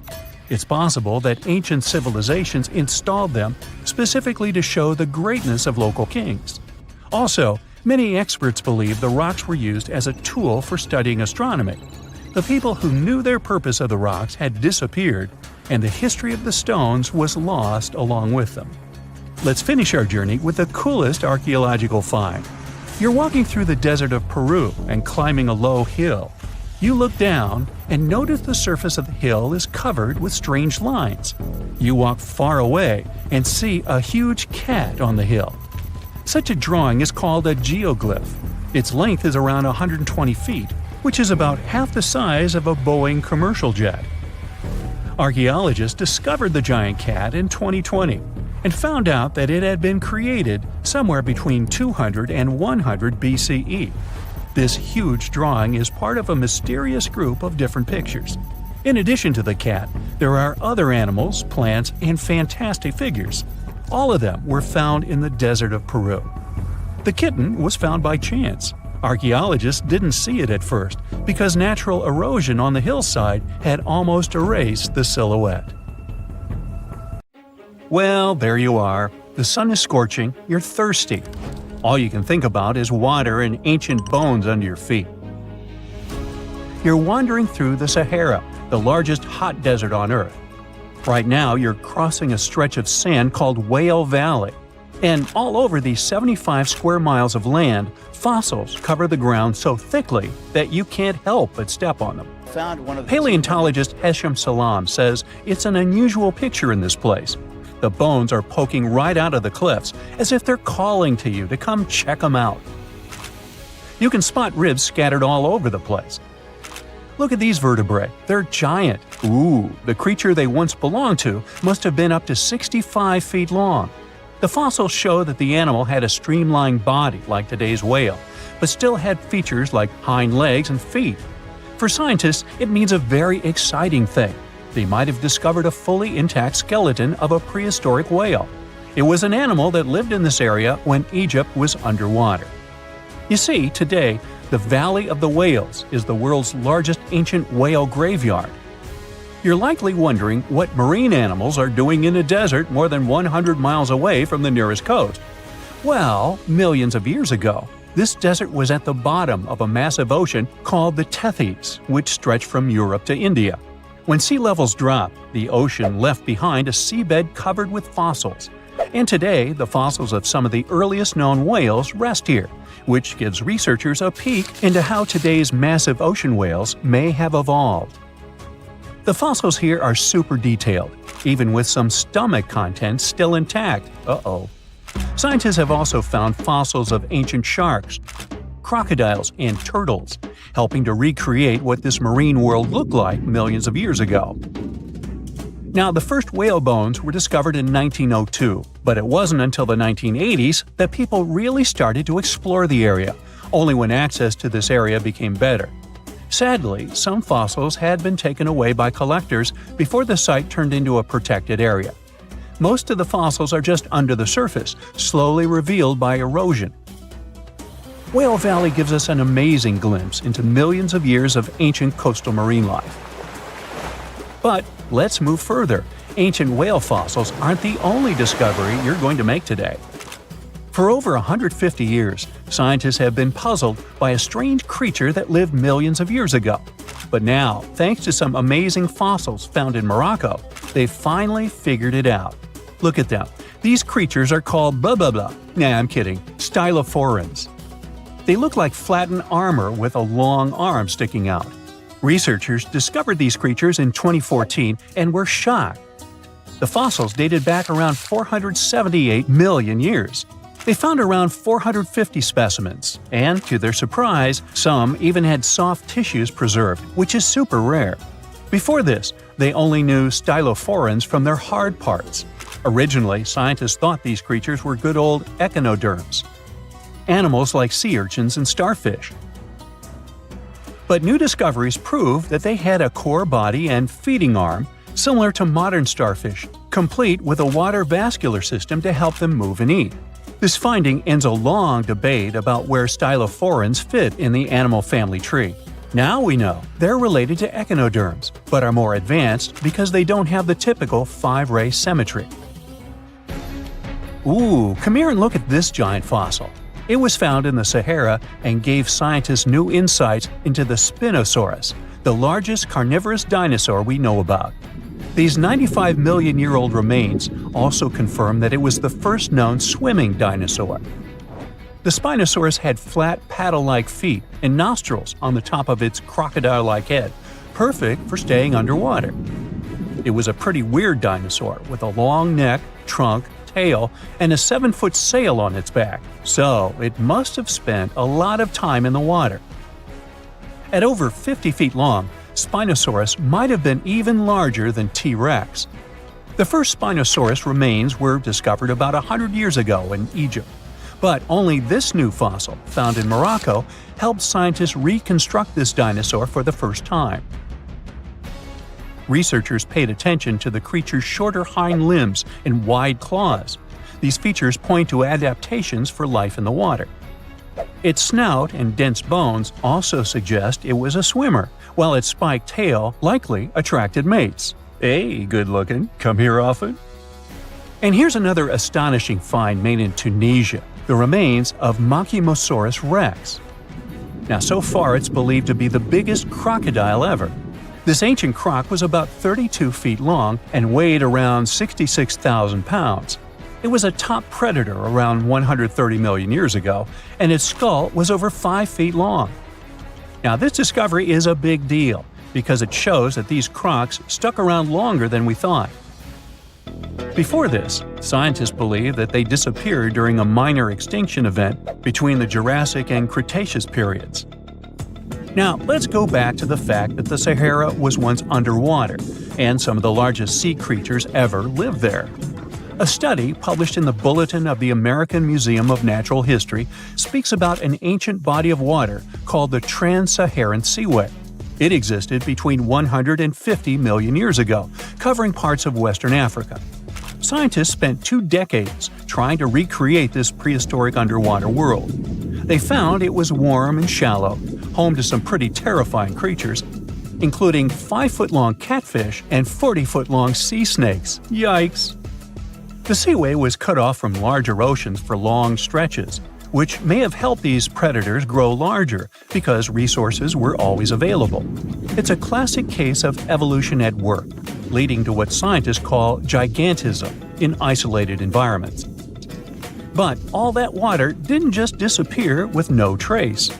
Under the sands of the Sahara, scientists have discovered a massive ancient lake, which they're calling a megalake. Makes sense? This lake formed around 250,000 years ago when the Nile River flooded the eastern Sahara. At its biggest, this lake covered over 42,000 square miles. It's about half as big as Kansas. They also found evidence of a smaller lake, 93 miles west of the Nile, at a slightly lower level and covering 18,600 square miles. All of this adds to growing evidence that once, North Africa had many lakes that might have created migration routes, helping early humans move across the continent.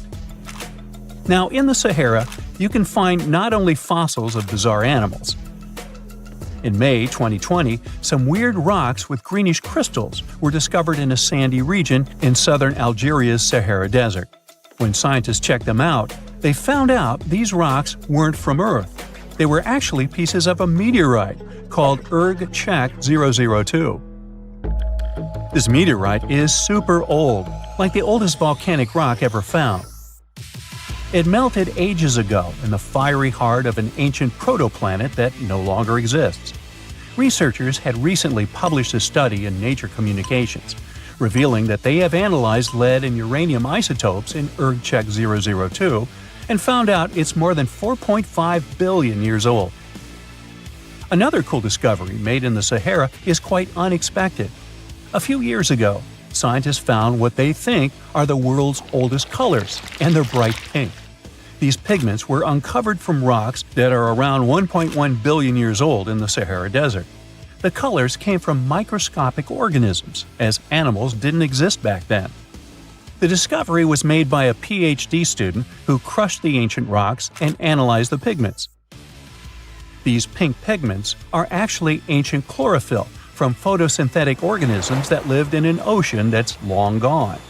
Researchers are now sure that this finding could help explain why larger, complex creatures showed up much later in Earth's history. Before these colors were discovered, scientists didn't know what was missing in the food chain that delayed the evolution of larger animals. Now they understand that tiny cyanobacteria were at the bottom of that chain. Apparently, this discovery is not just about finding some old pink stuff. Scientists believe it's a breakthrough in understanding the history of life on Earth. Big news! Santa is real, and he looks like this. I know it's not exactly how we pictured the jolly old guy, but a recently discovered tomb might just be the proof we've been waiting for to show that St. Nicholas was real and Turkish. Turns out, he wasn't a North Pole native, but a kind-hearted bishop from the 4th century, famous for giving gifts to everyone. The legend says he was a wealthy man born in the ancient city of Patara, modern-day Turkey, who traveled to the countryside to help the poor and the sick. For centuries, though, people couldn't be sure he actually existed.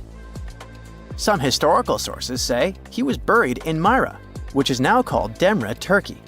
Since the 80s, archaeologists have been digging around this area, trying to prove it. And now, their Christmas miracle has finally come true. After digging 6 feet deep in an annex of St. Nicholas's church, they uncovered a mysterious limestone tomb, about 2 meters long. While they're pretty sure this is St. Nick's final resting place, they're still searching for an inscription to confirm its exact age. Now, if we're talking about the fictional Santa Claus, legend says his home is in Lapland, Finland. Back in 2018, archaeologists made an interesting discovery that could finally prove that Santa was real. They were digging at a site called Tiny Aro when they stumbled upon about 200 burial pits. But when they looked inside, there was definitely no sign of Santa. Actually, there were no human skeletons at all, just a bunch of things like pottery and animal bones. So no one really knows what this place was. That was the complete opposite of what happened with a group of archaeologists working in the ancient city of Petra, Jordan. Since 2003, there have been rumors about hidden chambers beneath the famous monument called Al-Khazneh, also known as the Treasury. 21 years later, a team finally decided to dig and uncovered an intact tomb. Inside, they found at least 12 human skeletons and artifacts, estimated to be over 2,000 years old. Hundreds of thousands of tourists travel to Al-Khazneh every year, and most of them probably go there to see the site of the Holy Grail in the movie Indiana Jones and the Last Crusade. So, do you want to know the funny part? One of the skeletons in the tomb was clutching a ceramic chalice that looked a lot like the Holy Grail. You probably remember the devastating fire that caused massive damage to Notre Dame in Paris back in 2019. Because of that, the building, originally built between the 12th and 13th centuries, had to be restructured. But archaeologists saw it as a golden opportunity to dig into the site and uncover its hidden secrets. The team was only allowed to dig about 16 inches beneath the floor, but that was enough. As soon as they removed the floor tiles and cleared away a thin layer of dirt, they spotted the top of a lead coffin. Then, they found some limestone sculptures, including life-sized heads and torsos. Altogether, they uncovered over 1,000 fragments of different works of art. Ancient statues have been found in the most random places, including a sewer. In July 2024, Bulgarian archaeologists were checking a Roman sewer in the ancient city of Heraclea Sintica when they found a nearly 7-foot-tall marble statue of Hermes, the Greek messenger deity. This town was completely devastated and abandoned after 2 earthquakes, one in the year 388 and the other in the year 425. But somehow, it didn't destroy this statue. In fact, its head was found in surprisingly good condition. Finding ancient artwork is definitely fascinating, but imagine stumbling upon an entire hidden city in the Amazon rainforest. Using high-tech lasers, researchers uncovered a lost civilization with thousands of structures and a whole network of roads, canals, and houses, all buried beneath the dense jungle. This city was built around 2,500 years ago, in an area located in the shadow of a volcano, which, by the way, could have erupted and destroyed this civilization at some point. It's hard to say exactly how many people lived there, but experts estimate they stayed up there for about 1,000 years. This discovery proves ancient people also had huge organized cities in the middle of the Amazon. A similar thing happened in Campeche in southern Mexico. An archaeologist was doing some research on the internet when he accidentally discovered a hidden Maya city. This area, now called Valeriana, was huge, about the size of Edinburgh, the capital of Scotland. It had pyramids, sports fields, amphitheaters, and paths connecting different districts. Thanks to satellite images, archaeologists uncovered an entire unknown civilization from the Bronze Age. They were checking out aerial images when they discovered 100 prehistoric settlements in the Pannonian Plain, a region that includes parts of what's now Serbia and Hungary. The people who lived there are now known as the Titsa Site Group, and it looks like they were a pretty well-organized society, skilled at growing food, hunting, and fishing. Google Earth helped a team to uncover a mysterious set of 400 ancient gates in Saudi Arabia. These gates, scattered across the desert, are thought to be from thousands of years ago. They're made of stone and arranged in weird formations that have left archaeologists scratching their heads. I mean, they don't look like they were meant for funerals, and they don't seem like structures where people lived. So, we still have no idea what they are. Technology is really changing archaeology. Thanks to artificial intelligence and, well, a $1 million prize, we've finally been able to decipher part of an unreadable and super damaged ancient scroll. The Herculaneum scrolls were discovered by workers digging up the ancient town of Herculaneum near Pompeii in 1752. But their condition was so bad that, for years, they were considered indecipherable. Thankfully, AI has helped unveil their secrets. Based on the studies so far, experts believe that one of these scrolls was written by a philosopher who valued pleasures, like music and food, above all else. No doubt, Stonehenge in England is one of the most mysterious places on Earth. Some theories even suggest it was built by extraterrestrials. After more than a century of research, archaeologists are still figuring out how it came together. See that big altar in the middle? Turns out it came all the way from Scotland. And that's pretty wild, considering this massive sandstone block weighs over 6 tons, and the people who built Stonehenge more than 4,000 years ago didn't have the luxury of wheels or modern tools. We can find some pretty amazing stuff in the oceans too.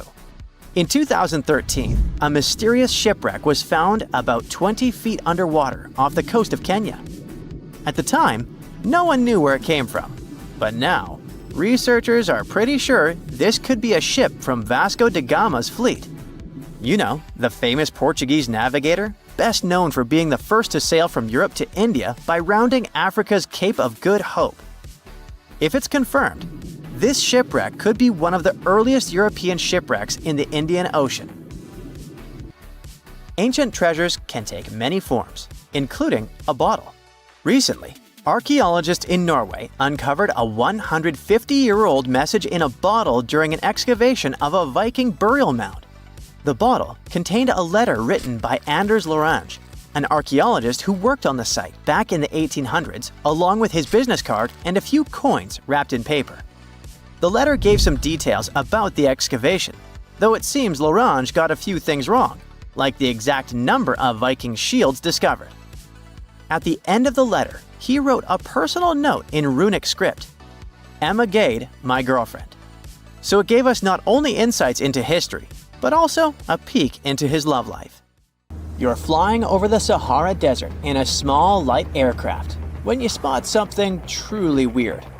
It seems to belong to a very different part of the world, the ocean. But what ocean can be huge enough for this monstrous sea star to dwell there? You descend and realize that it's not a sea star. It's a towering dune with a pretty unique shape, and it's not alone. From afar, these magnificent sand structures look a bit like pyramids. They have pointed tops and radiating arms. Called star dunes, they're the most complex and largest desert dunes in the world. They're the tallest of their kind, but that's not the coolest thing about them. Researchers have found similar formations on Mars and even on one of Saturn's moons, Titan. Star dunes aren't super rare, but they're especially widespread in southeastern Morocco near the border with Algeria. That's where you're flying at the moment, and the breathtaking dune you're marveling at is Lela Lalia, probably the most famous of them all, a giant 330 feet tall. Scientists believe that it formed in less than 1,000 years, How about doing some research to find out more about these unusual formations? There, I see a great spot for landing. Star dunes got their name because of their multi-armed shapes. They form in areas where winds change direction throughout the year. But even though you can find them in different places on our planet, there is just one confirmed star dune in the rock record, the collective record of Earth's development reflected in preserved rocks. The star dune in question is in Scotland, and it's ancient, from about 250 million years ago. That's all we know about super old star dunes. Probably because we don't know what to look for to identify one. Another problem: star dunes often form in remote locations, which makes them extremely difficult to study. Imagine reaching the nearest settlement, then somehow traveling who knows how many miles to the dune itself, and then slogging up several hundred feet of shifting sand. I'll pass. But you can go since you've already landed, and the dune is right here in front of you. Currently, you're in a dune field called Erg Shabi. Lucky for you, this area has long become a popular tourist stop. Look, in the distance, there are hotels and even a good road. Scientists who examined Lelalalia before you used ground-penetrating radar to find out more about the sand formation. This equipment can detect the tiniest differences in sand grain sizes and water content under the surface of the dune. That's how you can create a picture of its interior layers. Look out! Phew, it was a close call. See this trench? The researchers dug such trenches to take samples of long-buried sands and then examined them. It's a pretty cool process. The thing is, while buried deep inside, the quartz in the sand accumulates radiation coming from natural sources within our planet. We can compare the grains of quartz to minuscule rechargeable batteries. They can store the energy they get from radiation. When researchers bring them to the laboratory, they can make the grains release that energy, which comes out in the form of light. Scientists can measure the brightness and say when the sand enjoyed sunlight for the last time. Now, when those experts who dug the trenches looked inside Lelalalia, they were shocked. The enormous formation turned out to be very young, for a dune, of course. You'd expect a dune that is several hundred feet tall to be pretty old, like thousands or tens of thousands of years. But that wasn't the case. Well, at least not entirely. The upper part of the dune has turned 900 just recently. But look at the sand near the base of the dune. Yep, right there. Well, it was buried there around 12 or 13,000 years ago, representing ancient dunes in the area. Those good old dunes were active for a couple thousand years, and then something went wrong. Because for a whopping 8,000 years, the sand wasn't accumulating there. A mystery? Scientists might have an explanation. You see, the first part of this quiet period occurred during the time when the climate became warm and wet. Yep, even in the Sahara. It happened about 11,700 years ago. It was the end of the last ice age and the beginning of a new era, the Holocene. And guess what? The Sahara went green. It started blooming like your local botanic garden. Plants started popping up all over the place, stabilizing the sand. If you had visited the Sahara during that period, you wouldn't have recognized this place. But you would have likely come across humans wandering marshy landscapes and hunting for food.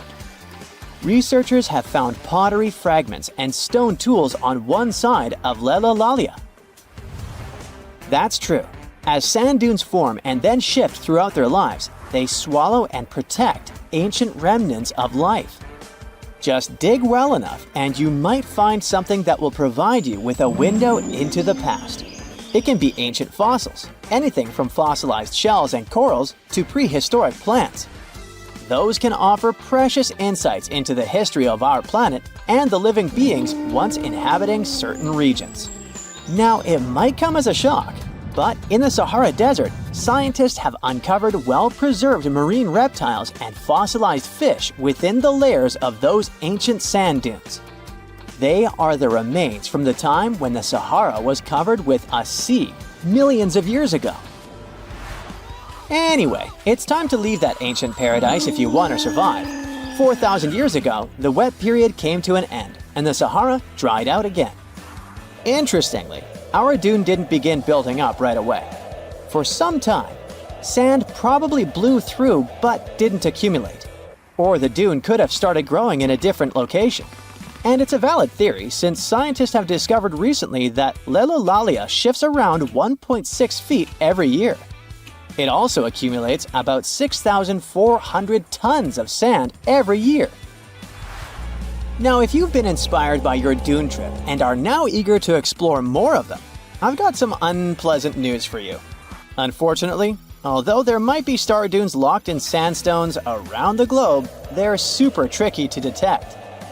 The problem is, dunes are huge, but they lack a single distinguishing feature. So you'd really need large exposed beds of rock if you want to get a wide enough view to identify a star dune.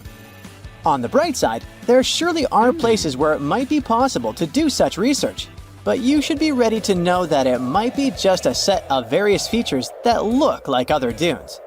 But if you combine them, you'll say, it's likely to be a star dune. Comment below if you'd like to go on a trip in search of a star dune. Meanwhile, we'll continue our journey. You decide to have some rest and start climbing down the side of the dune. That's when you begin hearing it. Terrible, haunting sounds. Are there ghosts nearby? Worry not, you're safe. You might have heard of a phenomenon called singing sands. As you walk down some sandy slopes, you disturb the grains of sand. They rub against each other, producing friction that creates those eerie melodies. With each step, the sand beneath your feet comes alive in a ghostly choir of whistles and whispers. The sounds range from low hums to loud, high-pitched wails, as if an otherworldly symphony is echoing through the dunes. But of course, scientists have their own very practical explanation, attributing this phenomenon to the right atmospheric conditions combined with the unique size, shape, and moisture content of the grains. Now you've almost made it all the way to the bottom of the dune, but beware of slip faces. When a sand dune reaches a certain steepness, it develops a slope. That's the very slip face I was talking about.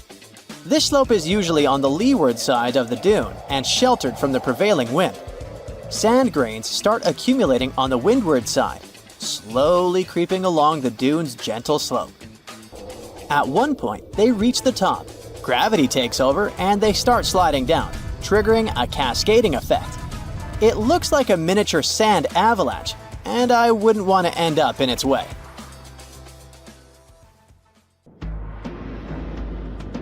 Endless hot deserts seem lifeless at first glance.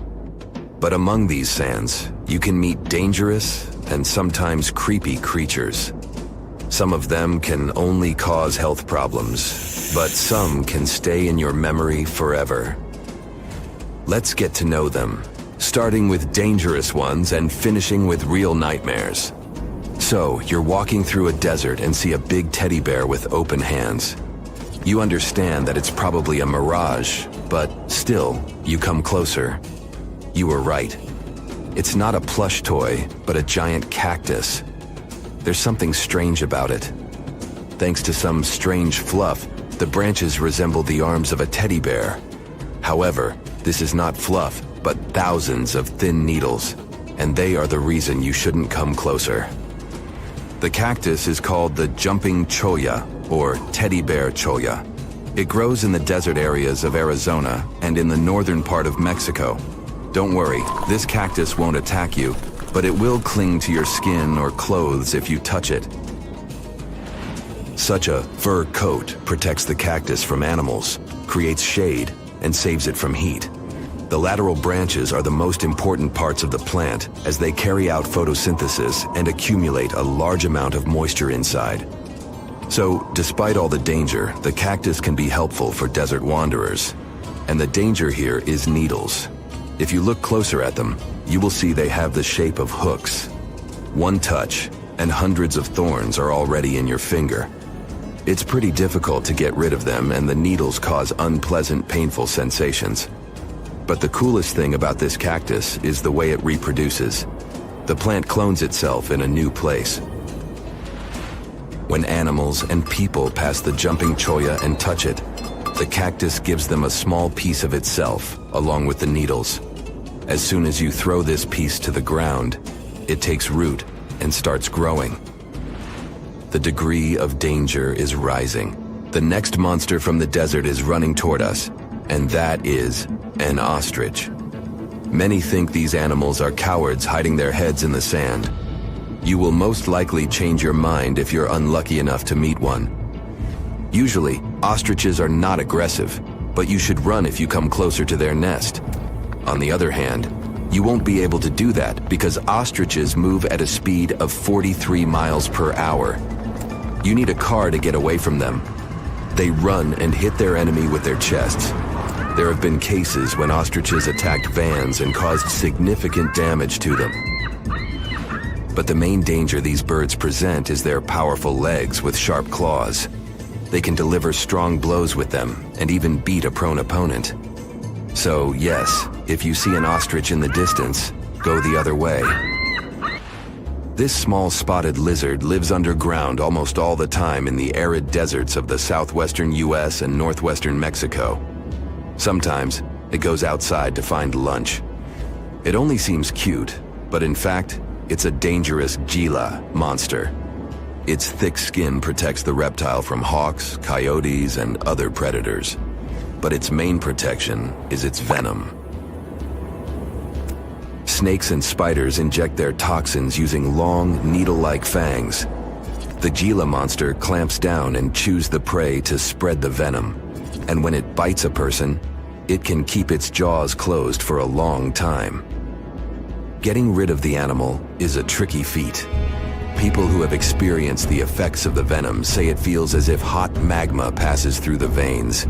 Despite this, the lizard turned out to be useful for science. Doctors used its venom to create medicines for diabetes and obesity.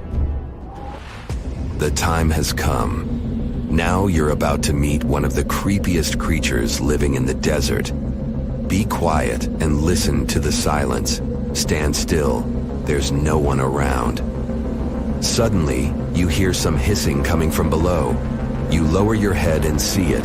A big yellow spider the size of a human palm with strong jaws and long legs hides in the shadow of your body. In horror, you run away from this monster, but it goes after you. It isn't easy to do it in this situation, but try to calm down. The creature isn't interested in you. It wants only your shadow to hide from the scorching sun. Anyway, it's better not to touch it. The powerful jaws of the camel spider can cause unpleasant sensations, to put it mildly. And, by the way, this creature isn't really a spider. Yeah, it belongs to the class of arachnids, but it's a separate species, Sulpicid. It likes to bite. It's fearless and pretty aggressive. The spider preys on insects, lizards, rodents, and small birds. It can also move at a speed of 10 miles per hour. For their small size, this is very fast. You need to be a professional athlete to run away from it. Most often, you can find camel spiders in the deserts of the Middle East, but they also live in Mexico and the southwestern US. These runners are nocturnal and try to avoid the sun during the day, so they are always hunting your shadow. By the way, they got their name because they often hide in the shadows of camels. You won't hide from them during the day, but they will also want to come after you at night, especially if you make a fire. Sulpugids always run to the light in the hope of eating something. Some species of these spiders make a hissing sound to scare their enemies away. Now, let's calm down for a second and leave the hot desert. We're going into the humid tropics of Tanzania. Under tree bark, fallen leaves, and in dark caves, you can meet one of the most terrifying creatures on Earth, a tailless whip scorpion. Imagine a big scorpion without a tail, with a flat body that looks like it has been pressed by something. It's similar to spiders, but has no venom glands and can't spin a web. This monster is silent and fast, but the scariest thing is its 2 front claws, twice as long as the creature itself. Any prey it catches will never escape. Life in a dark cave has spoiled its eyesight, so the whip scorpion tries to avoid sunlight. During molting, it climbs up to the ceiling and slowly comes out of its old skin. Imagine directing your flashlight there and seeing small cocoons out of which pale spiders with excessively long legs crawl. If you really meet it, be calm and slowly go away as far as possible. Be careful. The flat scorpion can crawl under your clothes in a second and bite you in the stomach. And that's not the worst part. Okay, this is a joke. This pretty guy is one of the shyest and most harmless creatures among spiders and scorpions. It's afraid of you and will never attack. Many consider it beautiful and keep whip scorpions in glass terrariums. If you want such a pet, carefully watch it so that it doesn't run away from its house. If it happens, it will be pretty challenging to catch it again. In a matter of moments, it can get under your bed or go through gaps in the floor. Then it'll go to your neighbor's apartment through a ventilation system and scare people there. Okay, how about one more scorpion? It's not as creepy as the other creatures in this video, but it's the most venomous scorpion in the USA. This is the Arizona bark scorpion. The problem is that you can see it in the desert, in your home, or in the yard. These dangerous venomous beasts crawl into rooms and often sting people. One time is enough to cause pain, similar to a bee sting, but someone with an allergy may experience paralysis, breathing problems, and other health issues. Miles and miles of yellow sand, treeless mountain ridges, and scorching hot sun over your head. And suddenly, something you'd never expect to come across in a barren desert. A small group of overexcited people. They're as happy as you would be if you'd won a lottery. They've just found an ancient tomb, once flooded with its walls in bad shape. But the stuff they discovered inside proves that this is the burial site of one of Egypt's most mysterious pharaohs. Historians have been hunting for his tomb for years, but no one expected it to hide ancient treasures. Fast forward. After careful examination of the site, Egyptian officials have announced the discovery of the tomb of King Thutmose II. It's the last missing tomb from Egypt's 18th dynasty. And this is also the first royal tomb found since King Tutankhamun's was discovered in 1922, in more than 100 years. A team of Egyptian and British archaeologists found the tomb in the Theban Mountains area, west of Luxor, near the famous Valley of the Kings. Before this, the site was only known as Tomb C4, but during their excavation, the team found clear evidence proving it belonged to King Thutmose II. Archaeologists actually found the entrance and main tunnel leading to the tomb in 2022. But at first, they thought it belonged to a queen because it was near the graves of Thutmose III's wives. It was also close to Queen Hatshepsut's tomb. Originally, it was prepared for her when she was just a royal wife. But everything changed when she became pharaoh. But we'll talk about this twist of fate a little later. But soon they realized that their discovery was much more significant. They found alabaster jars with Thutmose II's name and the words "deceased king" written on them. That's when they realized that the tomb was actually his final resting place. Sadly, Thutmose II's tomb has seen better days. According to the head of Egypt's antiquities sector and the leader of the Egyptian excavation team, the tomb suffered major damage from ancient floods not long after the pharaoh's death. Water swept through the burial chamber, likely destroying or displacing many of the original artifacts. Much of what had been once inside the tomb was moved elsewhere in an attempt to salvage it. The researchers found out that the tomb had a basic design, with an entrance, a sloping main corridor, and a burial chamber. The corridor was coated in white plaster and rose about 4.5 feet above the floor of the burial chamber. A large staircase and a very large descending corridor of the tomb indicated its grandeur. It took the team a long time to navigate through, though, as the tomb was blocked by flood debris and collapsed ceilings. Only after crawling through a 32-foot passageway with a small 16-inch gap at the top, the worst nightmare for those of us with claustrophobia, were they able to reach the burial chamber. There, they were in for another surprise. They cleared the debris, expecting to find the crushed remains of a burial beneath. But the tomb turned out to be completely empty, and it was not due to robbery. It had been deliberately emptied. The researchers soon realized that the tomb had been flooded since it had been built underneath a waterfall. It happened just a few years after the king's burial, so the contents of the tomb were moved to another location. That's why there was a second corridor in the tomb. It was most likely made to help remove King Thutmose II's body from his flooded tomb. Despite the damage, the excavation team made some really exciting discoveries. They found traces of mortar decorated with blue inscriptions, yellow stars, and fragments from the Book of Amduat, one of the most significant funerary texts in ancient Egypt. The book was meant to guide the deceased through the underworld, ensuring a safe journey to the afterlife. Now, how about we sneak a peek at ancient Egypt's 18th dynasty? It was all about conquering lands, expanding the empire, and building jaw-dropping monuments. Some of the biggest names from that era, Thutmose I and Thutmose III, both legendary warrior kings who left their mark in history. Thutmose I was a fierce fighter who led major military campaigns, pushing Egypt's border further south than ever before, all the way to the fourth cataract of the Nile. His victories gave Egypt access to new trade routes, stronger political ties, and more wealth. His conquests were so significant that they were recorded in the tombs of his top officials. Thutmose III, sometimes called Thutmose the Great, took things even further. He was not only an incredible military strategist, but also the commander of Pharaoh Hatshepsut's armies before becoming king himself.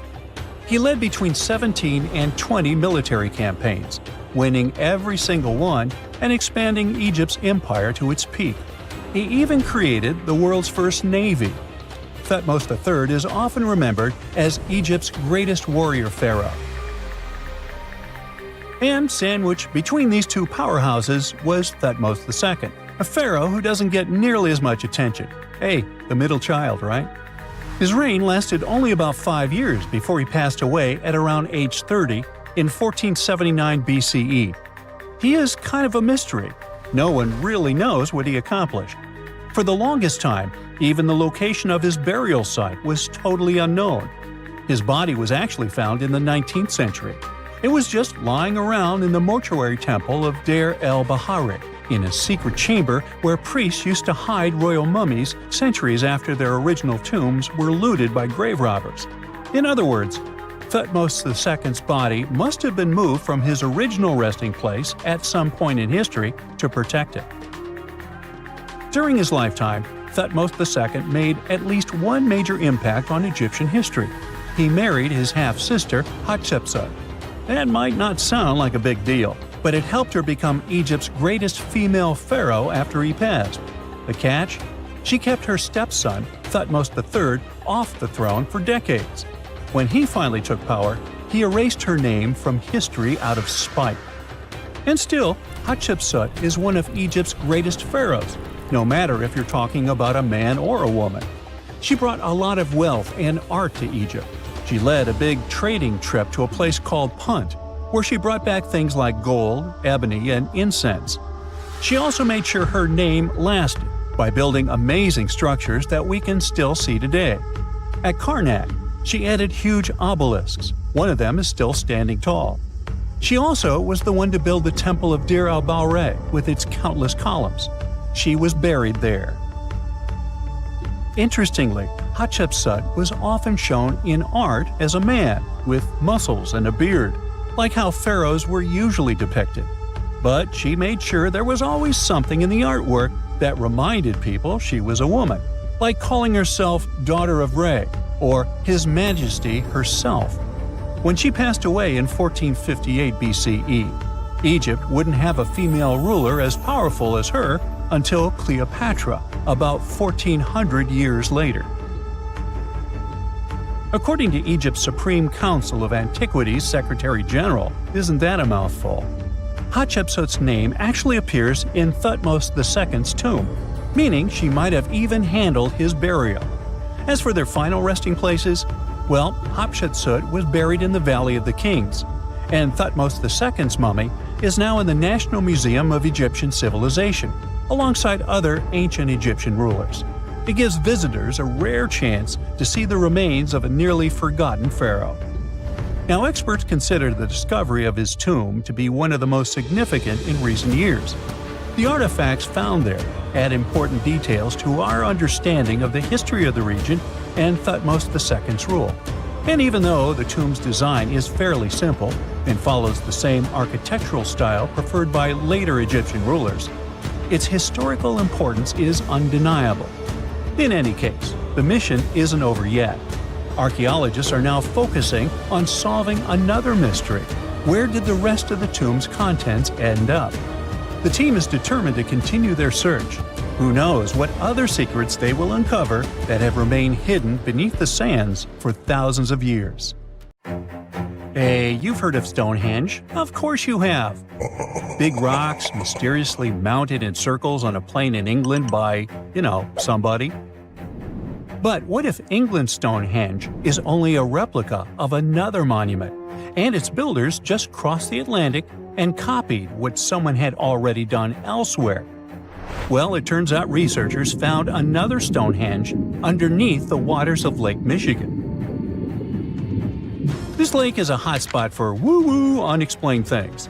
A bunch of disappearances, plane crashes, and now this. An ancient underwater monument that looks strangely enough like Stonehenge. We couldn't help ourselves and needed to dive deep into this story. A ring of massive stones, arranged in a way that felt all too familiar. They saw two circles, an outer one and an inner one, sitting 40 feet below the surface. But this wasn't just a random pile of rocks. These stones had been placed there, purposefully, by human hands. And by doing some further research, they discovered that they were staring at a structure that's over 9,000 years old. Think about it. This Stonehenge beneath Lake Michigan predates the pyramids. It predates Stonehenge itself by about 4,000 years. All of this information was enough to startle scientists at Northwestern Michigan University. But that was before they found this out. One of the stones had a carving, a faint but clear petroglyph of a mastodon. Mastodons kind of look like the ancestors to our modern-day elephants, but they have been extinct on planet Earth since 10,000 years ago. So, whoever built this underwater Stonehenge needed to be alive at the same time these creatures roamed our planet. This discovery raised many questions among scientists. I mean, why on earth would they go through all this trouble to lay rocks at the bottom of a lake? Well, first things first. Scientists believe that Lake Michigan had much less water back then than it does now. Second, it could have something to do with ancestral practices of First Nation people. There's one theory from a professor of the University of Michigan. He suggested that the stones formed a kind of prehistoric hunting trap. He believes that early hunters used the circular formation as a drive lane to herd large animals like the mastodons from the rock carvings we were just talking about. Once they got these huge animals into a tighter circle, they could be more easily hunted. But not everyone's convinced by this theory. Some believe the circle probably had a deeper spiritual purpose. According to local Native American tribes, like the Anishinaabe, stones are more than just rocks. They're living beings. They hold spiritual energy and represent a connection to the earth and all living creatures. An elder from the Anishinaabe community even suggested that these stones are sacred, placed there by their ancestors to honor the land and its creatures.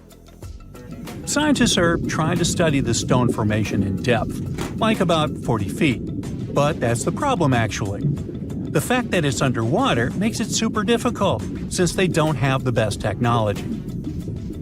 Traditional archaeological tools don't work as well when everything is submerged, but promising new technologies like stereophotogrammetry, which literally means making 3D models of a site, are helping scientists study the stone circle more closely. Still, research is slow and expensive, so it's hard to know when this mystery will come to a close. As we said, Lake Michigan is a hot spot for unexplained phenomena.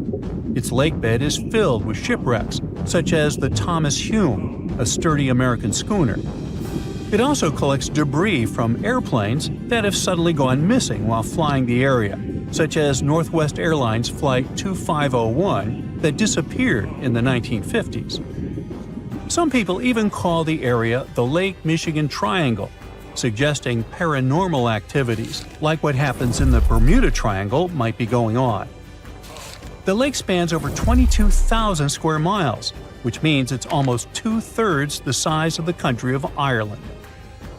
In 2024, scientists were able to access another one of Lake Michigan's mysteries, the wreck of the Margaret A. Muir schooner.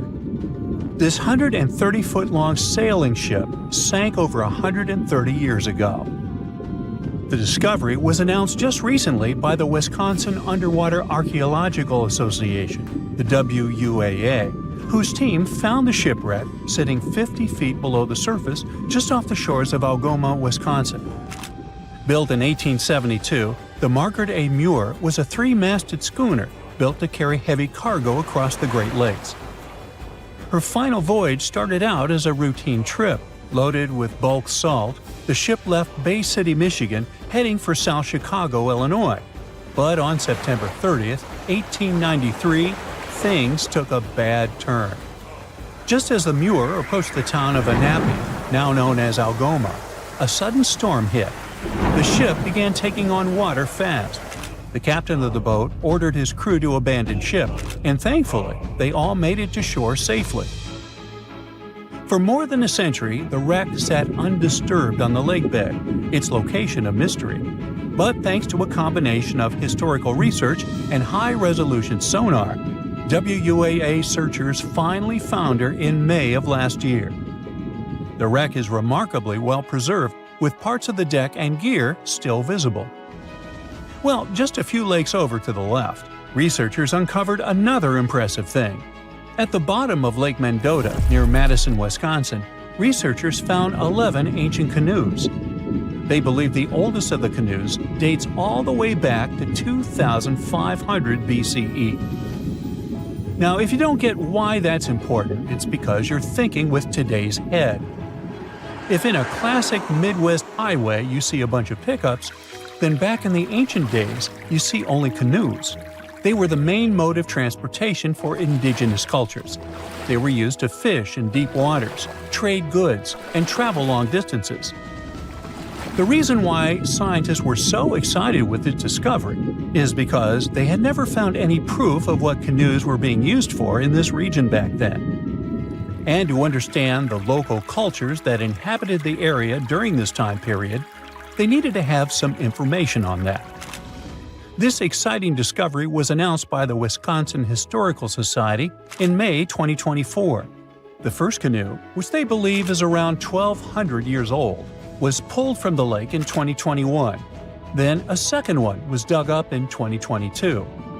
And now divers have found at least 11 more canoes along what would have been an ancient shoreline, long since submerged. One theory is that these canoes were intentionally sunk to keep them from freezing or warping in winter. It's possible people stored them in the same spot for generations. Or maybe this is just a small part of a much bigger settlement. Historians do believe there could be an ancient village hidden under the water of the lake. Divers have already found stone tools, like net sinkers used for fishing, but the village itself hasn't been located yet. Truth is, while the Great Lakes often steal all the thunder, scientists point out that smaller lakes like Mendota have stories too. The Wisconsin Historical Society is working closely with Native nations to piece together more about the lake's history. You'll need to believe me when I say there is a third Stonehenge, all the way under the waters of Lake Constance, Switzerland. I mean, think of it like Stonehenge's cousin. Archaeologists began to discover this back in 2015, when they found a line of 170 man-made stone cairns under the lake. Scientists say this was most likely the work of several villages, and that the cairn site was probably used for some collective purpose because, well, the formations are huge. Some of them are several dozen feet wide, and they can build up to 6 feet.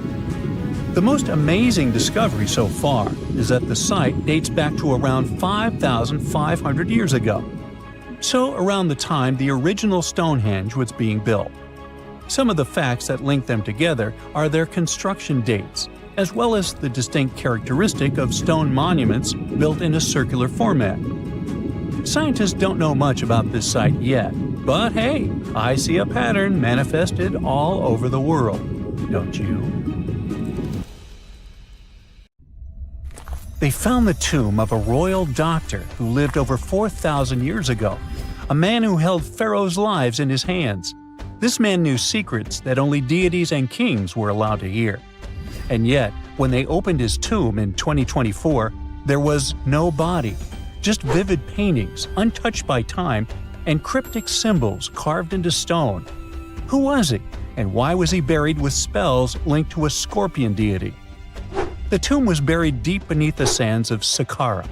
The doctor's name was Tete-Nebe-Fu. He lived around 4,100 years ago, during one of Egypt's most mysterious turning points, right at the edge of glory and collapse. These were the final days of Egypt's Old Kingdom. The sun still glinted off freshly built pyramids, but the shadows were already creeping in. The pharaoh, Pepi II, had ruled longer than anyone before him, 90 years. But by the end of his reign, the country was cracking. The power was slipping, the regional leaders were rising, and the Nile floods grew unpredictable. In this shaky period, the mysterious doctor thrived. His tomb was discovered by a Swiss-French archaeological team in the shadows of old pyramids. The weirdest part was that when they uncovered his burial chamber, they found no body, no golden treasures either. Unfortunately, the tomb had been robbed long ago. But what remained was something even more fascinating: the words and images left on the walls. The paintings are still vibrant, bright colors that somehow survived all those years underground. The walls show jars, containers, strange abstract patterns, and geometric shapes. And then there are hieroglyphs, lines and lines of sacred script carved with precision, like someone had poured their soul into every curve. These inscriptions revealed who Tete-Nebe-Fu truly was. Turns out, he wasn't just any doctor. He was the conjurer of Serket. Now, Serket was the female deity of scorpions, sacred and terrifying. Egyptians believed she could stop venom, heal bites, and protect the living from toxic elements. The title, Conjurer of Serket, meant Tete-Nebe-Fu was a specialist in treating dangerous stings and bites. And if he got an entire tomb for himself, he may have been Egypt's top expert in those things, a man who healed with both medicine and magic. But that wasn't all. He also held the title Director of Medicinal Plants, a title seen only once before in all of ancient Egypt. That means he knew the healing power of herbs, roots, and oils like no one else. Now, you might wonder, what plants in a huge land of sand? But in reality, ancient Egyptians used herbal medicine that would hold up in some labs today. They created pills, ointments, and inhalers. Most often they chose some active ingredient, a flavor to make it easier to take, and something to deliver it into the body. Sound familiar? And yeah, they didn't have many traditional plants, so some of these ingredients were bizarre by our standards, like using crocodile dung and acacia mixed with honey. They even had formulas for anti-wrinkle creams. And apparently, our mysterious healer was also chief dentist. This title is almost never seen in ancient records. Evidence of Egyptian dentists is incredibly rare. Turns out, our ancient genius didn't just fight stings and study plants. He was also trusted with teeth and jaws, which were actually a huge problem in ancient Egypt. These people may have built wonders, but their teeth paid the price. Ancient Egyptians constantly caught grains of sand in their mouths. They often ate grit-filled bread and raw vegetables, which wore down enamel and caused a horrible condition called attrition. This led to tons of problems, including tooth loss. They had to improvise back in the day. For example, crafting the world's oldest known toothpaste from crushed rock, mint, and pepper, which ironically only made things worse for the gums. Or a toothpaste from things like eggshells, pumice, and natron, a salty mineral used for cleaning. They were also inventing mouthwashes from celery, bran, and herbs to ease the problem. Some mummies were even found with crude metal braces and gold wires attaching missing teeth. Though we're not sure if these were for the living, or was it just a nice little addition added as an afterlife gift. So, Teti Nebi Fu specialized in all these fields. 3 rare titles for one man. Now, back in the day, he must have been admired as incredibly knowledgeable.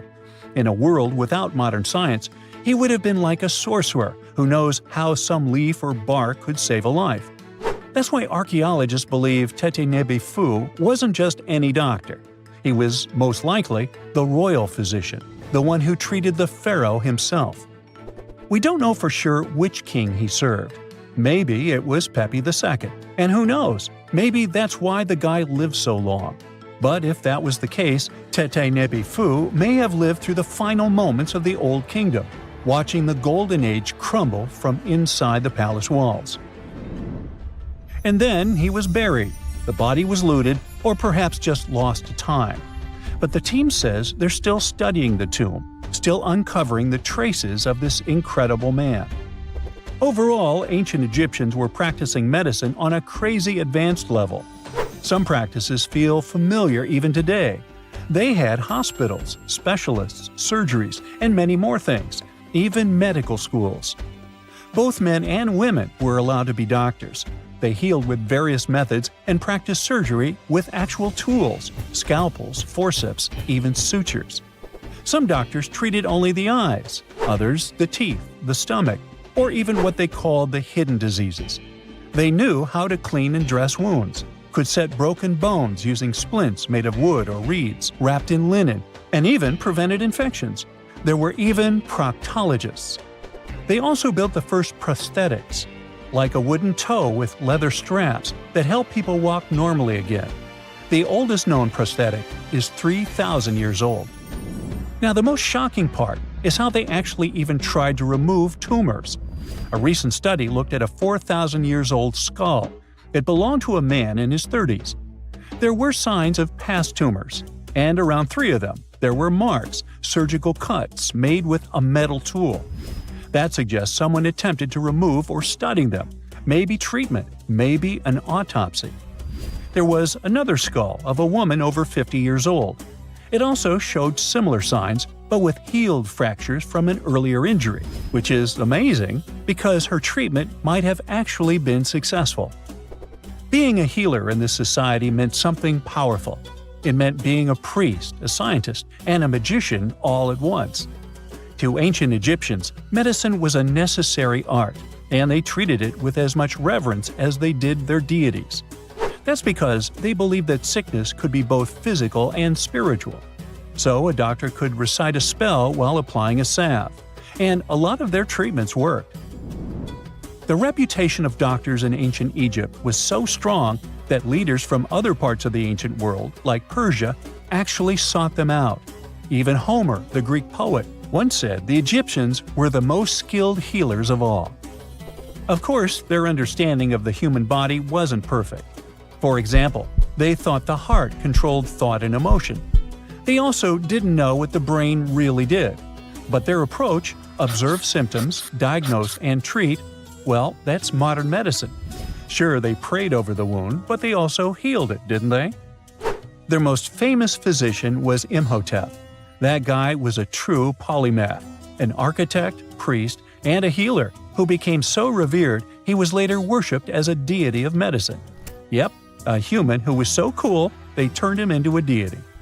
He lived 2,000 years before Hippocrates, the so-called father of medicine. And yet, some people joke we should drop the Hippocratic Oath altogether and swear an Imhotepic oath instead. These people weren't just laying the foundations of pyramids, they were laying the foundations of healthcare. Hey, how do you feel about taking a trip back in time? We're diving into the history of the Amazon forest to unravel the mystery of its lost cities. Grab your bug spray and hop on. The Amazon forest is the world's largest rainforest. The environment there can be extremely challenging for human life. Yet, the legend goes that the Amazon has been home to sprawling settlements, rich in unmeasurable wealth. Could that really be true? Or is that none other than a figment of our collective imagination? The legend of El Dorado might be the myth that started this whole thing. As European explorers began their excavations in American lands back in the 1500s, word got out of an Amazonian civilization that used to paint their leader in gold as an offering to higher powers. The legend of El Hombre Dorado, aka the Golden Man, began to quickly spread around Europe. Explorers got excited at the possibility of finding an infinite amount of gold somewhere deep within the Latin American jungle. And as you can imagine, expeditions to the continent began to multiply with each passing year. It didn't take long before explorers found this civilization. They were known as the Muisca people and were located in Colombia, near Lake Gudavia. The Muisca people had a tradition of painting their leader, aka the Zipa, from head to toe in gold. In a ceremonial gesture, the Zipa would swim into the river, spreading gold dust all over the lake. For the Muisca, this was their way of acknowledging and thanking the higher powers of the universe they believed in. When European explorers heard and witnessed this practice, they were amazed. For them, gold was used solely for commercial purposes as their main currency for trade. This made them think that the Muisca people must have stacks and stacks of gold hidden somewhere in the jungle for them to use it so abundantly. Well, that's how the legend of El Dorado was born. What was once the practice of El Hombre Dorado traveled on word of mouth until it became El Dorado, a fictional city that was most likely to hide piles of gold. The hunt for this city led Europeans to spend large amounts of money to scour the Amazon forest. Unfortunately, all of their expeditions came back empty-handed. That is, if they ever came back at all. Now, jump to the beginning of the 1900s. In England, the Royal Geographic Society, a prestigious British institution, was looking for somebody willing to travel down to Latin America to trace the border between Brazil and Bolivia. More specifically, the part of the border that is nestled deep within the Amazon rainforest. One Sir Percy Fawcett was a Latin American aficionado, and he gladly volunteered to do the job. Oh, it's important to note that the Amazon forest is virtually the size of the continental USA. It sprawls across 8 countries, including Brazil, Peru, and Bolivia. And trust me, getting around is no easy feat. The jungle is covered in dense vegetation, and in addition to that, it's home to insane predators such as anaconda snakes, panthers, crocodiles, piranhas, and so on. But despite all that, Fawcett was very successful in his mapping adventure and seemed to be wanting to come back more. Back in England, Fawcett would scour diaries from other explorers hoping to learn more about the ancient Amazonian civilizations. He would read about the Incas and the Mayans and the great empires they built. He believed that if the Incas were capable of building empires that stretched over 2 million square miles, this could mean that other Amazonian civilizations could have thrived there too. During his research, Fawcett came across a report from a 16th century explorer. The report told of a city deep within the Amazon forest that held unimaginable quantities of minerals. A town that stretched for 15 miles without any space from a house to house. This report fueled Fawcett's imagination to a new extreme. From then on, he became obsessed with finding what he called the lost city of Z. Over years, Fawcett searched the Amazon forest, usually looking for stone ruins that could possibly indicate human settlements. On his later expeditions, he focused on exploring the state of Mato Grosso in central Brazil. He would travel from Europe and into the lower region of the Xingu River. The trip to the Xingu would take him around 14 days on foot. Then, he would set sail in small wooden boats accompanied by local indigenous leaders that knew the region better than anyone. How he communicated with the indigenous population is still a mystery, since they only spoke in local dialects. Some scientists believe that this could have been the real reason why he never found the city. They believed he wasn't able to communicate what exactly he was looking for. And this was not his greatest difficulty. As we've said before, Amazon is not a kind place for its visitors. In his diaries, Fawcett tells of encounters with a 60-foot-long anaconda, which he bravely survived. He writes of endless sleepless nights and waking up with his hands and feet swollen from mosquito bites. Some of his peers said he was invincible and tireless, but the day came during his 8th expedition when he didn't make it back home. Fawcett disappeared without leaving any trace behind. Some even suspect that he was close to reaching his lifelong goal. On the day of his disappearance, he sent an optimistic letter to his wife saying there was nothing to fear, and that he was setting out on a certain final search. Fawcett's failed attempt to find ruins seemed to support what had become a consensus among experts at the time, that this rainforest was too inhospitable to support large, complex societies, let alone cities. Experts were convinced that the Amazon's lost cities were nothing more than fiction. That is, until the 1960s, when modern research began to find evidence that suggested otherwise. Scientists discovered patches of extremely fertile soil. They called it Black Earth. And apparently, they found lots of it in the Amazon, especially alongside rivers. Further research even showed that such soil was created by human waste or the intentional burning of forests, which adds nutrients to the soil below, which could only mean bingo! The discovery of Black Earth was the evidence that large-scale agriculture was possible and probably did exist amidst the Amazon, confirming that settlements could have formed there after all. In the 1990s, along the Xingu River in Brazil, a team of archaeologists from the University of Florida made a remarkable discovery. Working alongside local indigenous people, they found very long ditches. After mapping them, they realized that these ditches were a sign of a big settlement. They were remnants of carefully designed walls centered around a plaza. Some were roads that led to more settlements. In fact, just this part of the Amazon, about the size of New Jersey, was once a network of dozens of settlements that experts believe could have been home to at least 50,000 people between 1250 and 1650 CE. Other discoveries were possible thanks to LiDAR imaging, a type of technology that allows researchers to take satellite pictures of the forest's ground without having to step inside of it. A network of trenches in Acre, Brazil, dates back to 200 to 1200 CE. These suggest settlements that could have supported 60,000 people. Other images from near the Xingu River suggest cities that could have housed about 50 million people. These were the lost cities of the Amazon. Believe it or not, these images suggest that Fawcett was very close to a major discovery. He was looking for the ruins in the right place, but he was looking for the wrong thing. Unlike cities such as Cusco, which used stone as their primary material, Amazonian settlements used wood and earth to build their cities. These materials are highly deteriorating and probably decomposed over time. Finding them required a bit more technology than what Fawcett had available at his time. In November 1922, a boy walked through the desert mountains of Egypt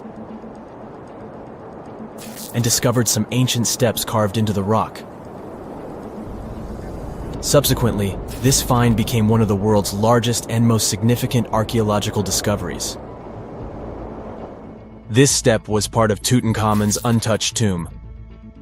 Archaeologists found about 5,000 ancient objects, including jewelry, fabrics, painted vases, and funeral masks. You've probably seen one of them. It has become one of the most recognizable attributes of ancient Egypt. More than 100 years have passed since then, and now humanity has finally become close to another large-scale discovery, the tomb of Cleopatra. This queen was the last active ruler of the Ptolemaic Kingdom of Egypt, who sat on the throne from 51 to 30 BCE. There are many ancient records about Cleopatra, her reign, and her unusual personality, but until now, no one has discovered the secrets about her passing away in the burial place. So, one archaeologist, Dr. Kathleen Martinez, has been studying ancient records and temples around Alexandria for decades, and concluded that the tomb of the queen should be located under the ancient city of Taposiris Magna, founded in 280 BCE. It was a big city on the northern coast of Egypt where tens of thousands of people were engaged in trade and industry.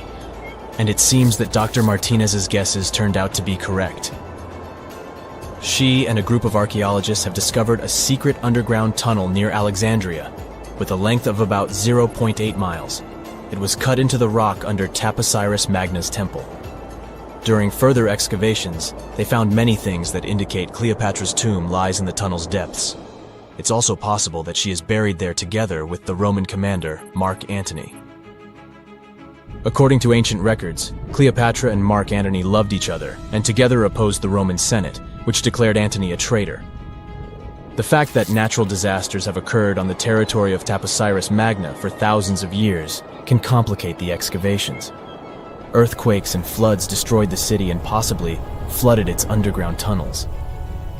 But archaeologists hope the ancient tomb remains untouched, and that it hides many treasures and records about the royal life of ancient Egypt during the reign of the last dynasty. There's a chance that excavations will go underwater and in the mud. This will require much time and funding, but archaeologists are sure it's worth it. Anyway, it's too early to say that Cleopatra is really buried there, but scientists have found many things in the tunnel that confirm this, including clay pots, dozens of coins with the image of Cleopatra and Alexander the Great, as well as a bust with the image of the Egyptian queen. Cleopatra is still one of the most popular personalities in Egypt, on an equal footing with Ramesses III and Tutankhamun. She inspired many films, paintings, and books, but what made her so popular? She became famous for her inconsistency. She was a beautiful, intelligent ruler who pulled Egypt out of the crisis and made it a prosperous power. Medieval Arabic texts say she knew chemistry, mathematics, and philosophy, and may have written several scientific books. She knew several languages and had excellent diplomatic skills. At the same time, there are many legends that she was a femme fatale who drove many men crazy. However, there's no evidence that her beauty was incomparable. The image of a stunning model was created by Hollywood when it made several films where famous actresses performed the role of Cleopatra. And the Roman Emperor Octavian, the adopted son of Julius Caesar, specially created the image of Cleopatra as an insidious seductress because he was her enemy. Even though she was born in Egypt, Cleopatra wasn't an Egyptian.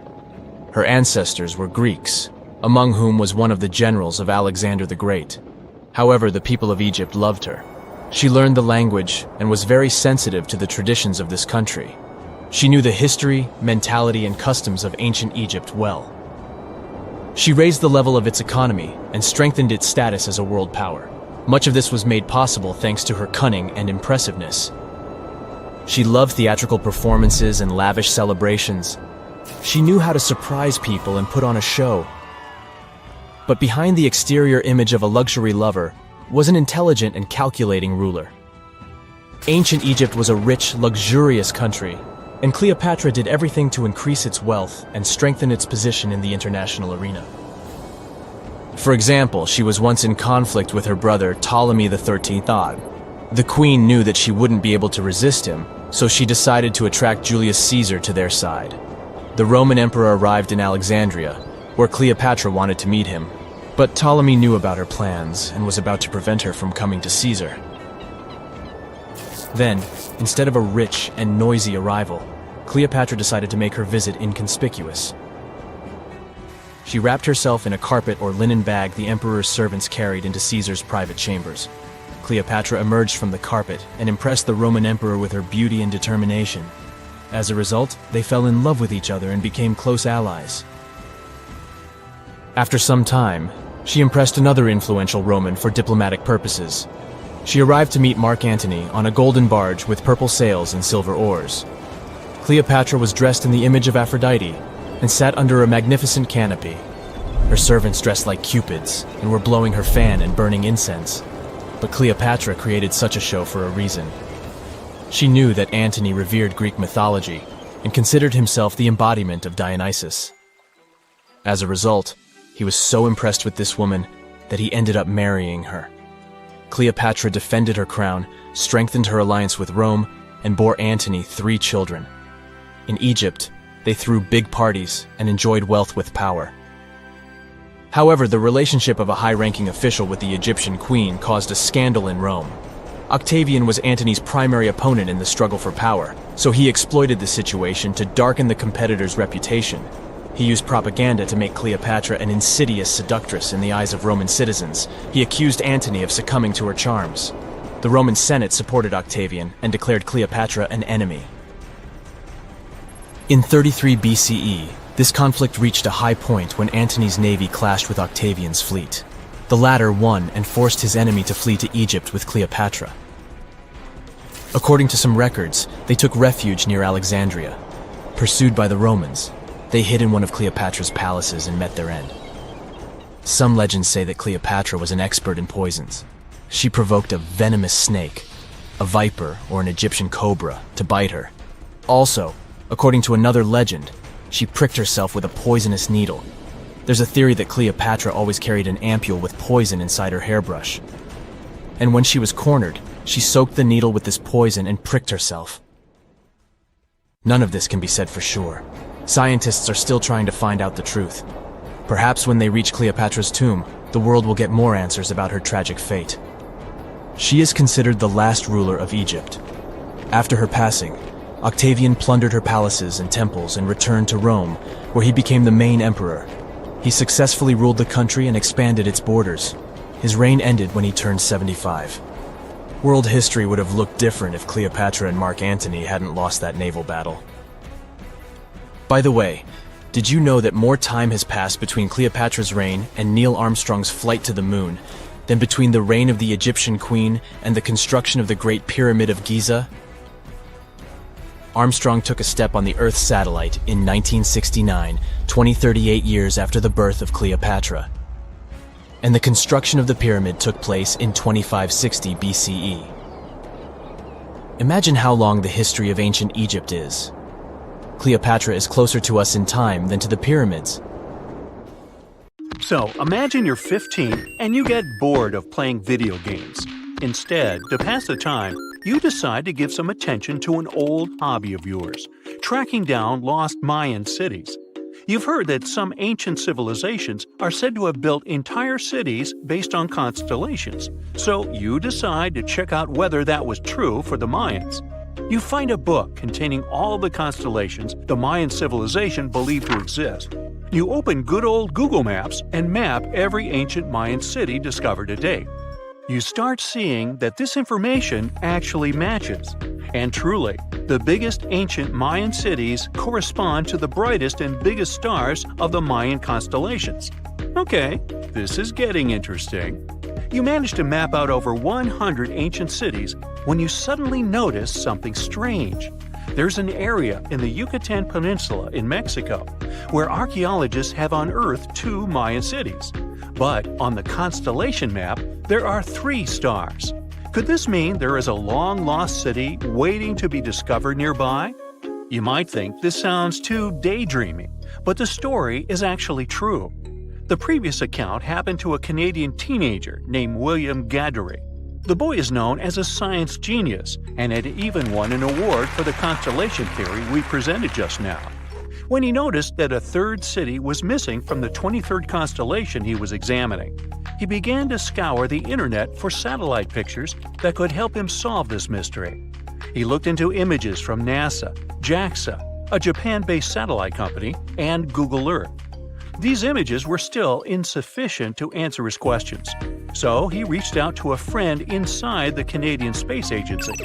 His friend provided him with state-of-the-art satellite imagery that gave him the answer he was looking for. According to the images, there is a large square area right on the border of Mexico and Belize, which looks like the remains of a city. William took the images to a remote sensing expert known as Dr. Armand Laroque from the University of New Brunswick. They studied the images thoroughly and concluded that the area could be housing 30 buildings and even a large pyramid. The scientific and archaeological community went crazy with the 15-year-old's discovery. Could this really be true? Some background. Lost Mayan cities began to be unearthed in the mid-20th century. Since then, ruins from cities such as Tikal, Palenque, and Uxmal have been rediscovered. The Mayans were one of the biggest pre-Columbian civilizations living in the Americas. They began to settle in the area as early as 1500 BCE. Experts believe that, at its height, the Mayan civilization consisted of over 40 cities with a population of millions of people. That's a crowd. And their cities were pretty interesting. Their civilization spanned over Mexico's Yucatan Peninsula, Guatemala, and Belize. They survived mainly on agriculture, so they developed a complex irrigation system in most of their cities. They built a series of ceremonial buildings, pyramids, plazas, and even courts for ball games. The Mayans were keen pyramid builders, but they also developed an advanced astronomical system. With whatever ancient technology they had, they were able to predict the exact location of planets, such as Venus and Mars, and they were able to predict the exact dates of eclipses. That's why the methodology William used to discover this long-lost Mayan city was unusual, but not completely surreal. The Mayans were keen astronomers, so it wouldn't be too strange that they built their major architectural feats in relation to the sky, would it? And they wouldn't be the first ones to be doing so. There is a famous fringe of Egyptology dedicated to studying how the Giza pyramids were built in perfect alignment with the Orion constellation, meaning that each pyramid was purposely built to align with one of the major stars of Orion's belt. According to William, he first had the idea to look at the Mayan constellations because he couldn't understand why the Mayans built their cities where they built them. Most major cities, such as Chichen Itza and Uxmal, aren't near any rivers or significant bodies of water. Instead, they're built on marginal lands and on top of mountains, which confused the 15-year-old. His next thought was that it might have something to do with astronomy. William named the new city he discovered Mouth of Fire, which is also my nickname, and he even won a merit award for his hard work.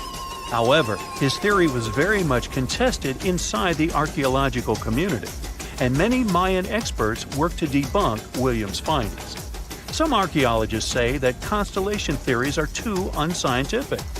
Anthony Aveni, a renowned anthropologist and astronomer, referred to William's methodology as an act of creative imagination.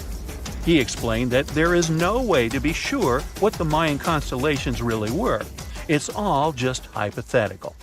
Another debunking of William's findings came from Mayanist David Stewart, who said that the object identified on the satellite imagery is nothing but an old cornfield. His claim was supported by an expedition that took place near the area in 2021, when the archaeologists present reported there was nothing at all in this area. Still, a 15-year-old boy almost found a long-lost Mayan city, which is pretty exciting if you ask me. Similar techniques as those used by William are actually being used to unearth lost civilizations all over the world. According to space archaeologist Sarah Parquet, satellite imagery has been a key player in discovering ancient cities in Egypt and other places. Sarah herself spends most of her days scouring images for any sign of where there could have been cities long ago. What happens, she says, is that any time you have something buried, it's going to be covered either by vegetation, soil or sand, or some other modern construction on top of it. In order to assess whether there is something hidden under large canopies of vegetation or not, she uses infrared technology, for instance. A major recent discovery in Brazil was done in a similar way. Satellite imagery detected a network of trenches dating back to 200 to 1200 CE. These suggest settlements that could have supported around 60,000 people. But in this case, the satellite imagery did indeed correspond to what was on the ground. Researchers from the University of Florida found several mountains that were accompanied by ditches and geoglyphs. Archaeologists also found remnants of carefully designed walls, centered around plazas, much like the type of construction done by the ancient Mayans. Advances in satellite tech have also shed new light on long-discovered ancient Mayan cities, such as Tikal. Located in the heart of the Guatemalan jungle, Tikal is believed to have been the capital of the ancient Mayan Empire. At its height, it was comparable in importance to cities such as London or New York in today's world. It was composed of a series of complex monuments, many of them believed to have been the resting places of kings and chiefs. Tikal is already known to have been big, but recent discoveries show it could have been even 3 times larger than what scientists originally believed. The main discovery revolves around a fortification on the outskirts of the city, indicating how far the original city stretched. And new discoveries still take place. In 2017, researchers also unearthed new clues regarding the potential causes of the decline of the Mayan civilization. Using data from a site in Sewell, located 62 miles southwest of Tikal, scientists analyzed radiocarbon data from ceramics and archaeological excavations to extract new information about the sudden demise of this great civilization. The information shows that, instead of a sudden collapse, the Mayans most likely collapsed in waves of social instability and political crises. These events are believed to have deteriorated Mayan city centers and began causing the dispersion of the Mayan population. Well, it seems like it's a prime time to uncover ancient ruins. What do you say? Will you give it a try as well? There's nothing around, just the eternal, endless whiteness of Greenland's snow and cold winds blowing into your face. Nothing hints at the impending catastrophe. You take another step and freeze in horror. An abyss is spreading at your feet, bottomless and dark. If you had made a bigger step, it would have swallowed you. That infamous Greenland's hole. It happened in the middle of the 2010s. A group of geologists were scanning the surface of Greenland's Hiawatha Glacier using radar when they spotted something very, very strange. It was a giant pit, more than 980 feet deep and almost 20 miles wide. That's big enough to fit inside Washington, D.C. or Paris. After staring at their radars for quite a while and scratching their heads, researchers decided to find out what could have made such a huge hole. Could it have been good old erosion, a raging volcano, an asteroid impact, a giant sandworm? Ugh, I might have gone a bit overboard with this worm idea, but you never know with these ancient glaciers. Anyway, in our case, one mystery seemed to lead to another, which had been puzzling scientists for decades. And to solve both of them, scientists needed something super common, but at the same time very important: quartz, one of the most abundant materials in Earth's crust. But before we dig deeper into this topic, let's make a small detour and talk about a pretty bizarre phenomenon called the Younger Dryas event. To see what it was like, we need to go deep into the past, as far back as 12,900 to 11,600 years ago. During that period, the planet became much colder, especially in Europe and North America. Now, let's talk a bit more about that weird climate change in the Northern Hemisphere. There are a few theories. One that involves a change in currents in the Atlantic Ocean. Another speaks about something large kicking tons of dust into the air and effectively blocking sunlight. The two most popular and likely hypotheses mention a volcanic eruption and an asteroid impact. Indeed, there was a volcanic eruption on the territory of modern-day Germany at around the right time. But there's also a probability that a space object struck the planet during this period too. And now let's get back to the hole scientists found in Greenland. When NASA's Ice Bridge program and Germany's Alfred Wegener Institute discovered it, it seemed they had finally found the reason for the Younger Dryas event. But was it really an asteroid that created that impressive pit and caused temperatures to drop all over the Northern Hemisphere? To test this theory, the researchers needed quartz. The thing is, in its pure form, quartz has a very simple structure. It's made from interlocking silicon-oxygen tetrahedra. Efficient and so pretty. Just look at these six-sided prismatic crystals.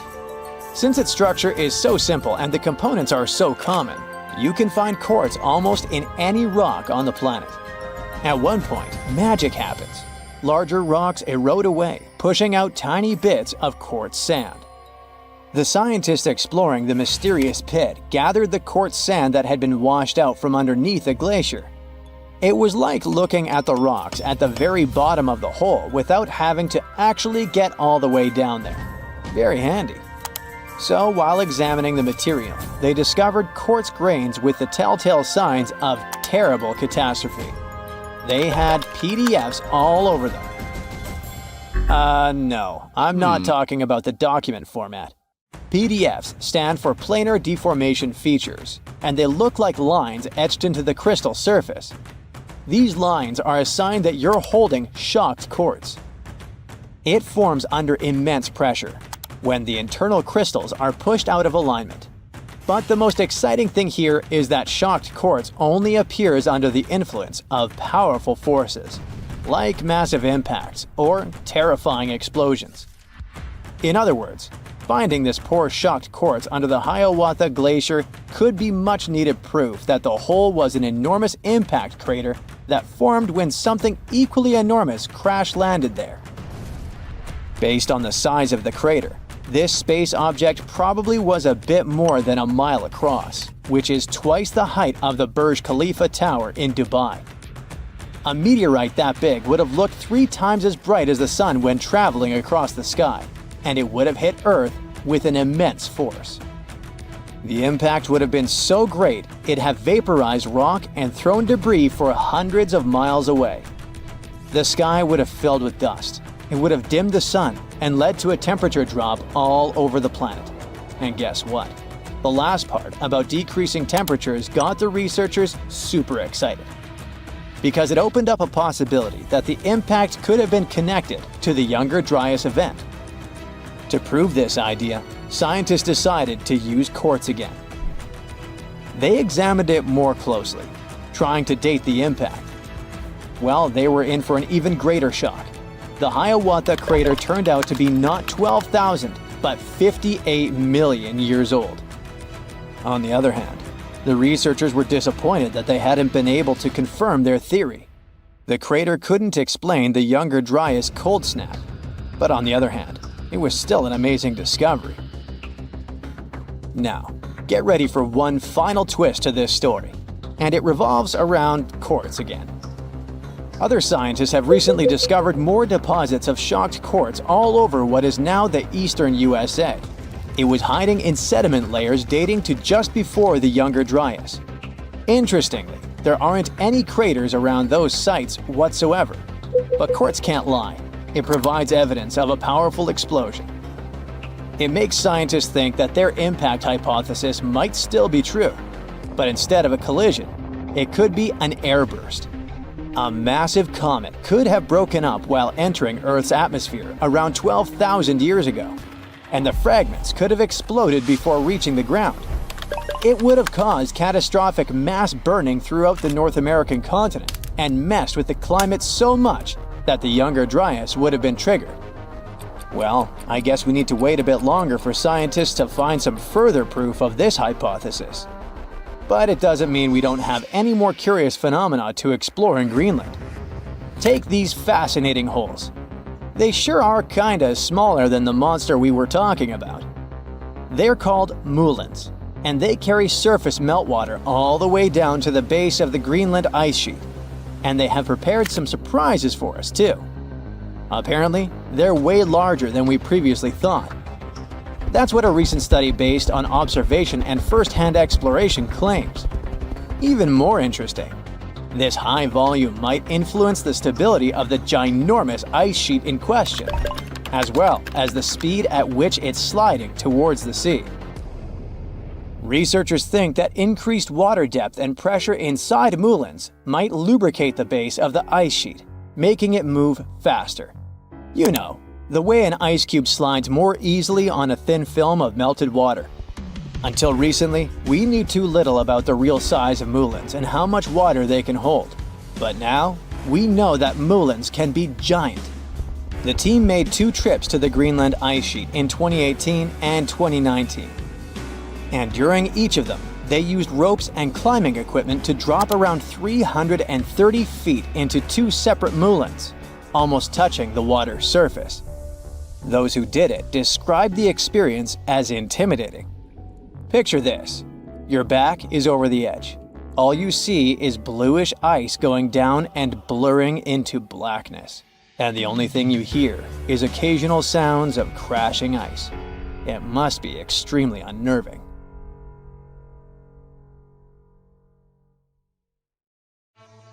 It's like archaeology woke up recently and decided to spice up the news with its history-changing discoveries. From unearthing dinosaur fossils in peaceful Iowa to translating bad news from ancient Babylonian texts, history is revealing its secrets like never before. When Mount Vesuvius erupted in 79 CE, it froze the town in time. Some of the most famous discoveries were heartbreaking, like a mother wearing a golden bracelet, holding her child, or two sisters hugging in fear. At least that's what scientists thought. In 2024, advanced DNA tests shattered these long-held beliefs. The mother from the House of the Golden Bracelet was actually a man wearing a fancy 30-carat bracelet, and the child wasn't even related to him. As for the two sisters, DNA revealed one was actually a man, while the other remains a mystery. Some speculate they were lovers, but the truth is still buried in time.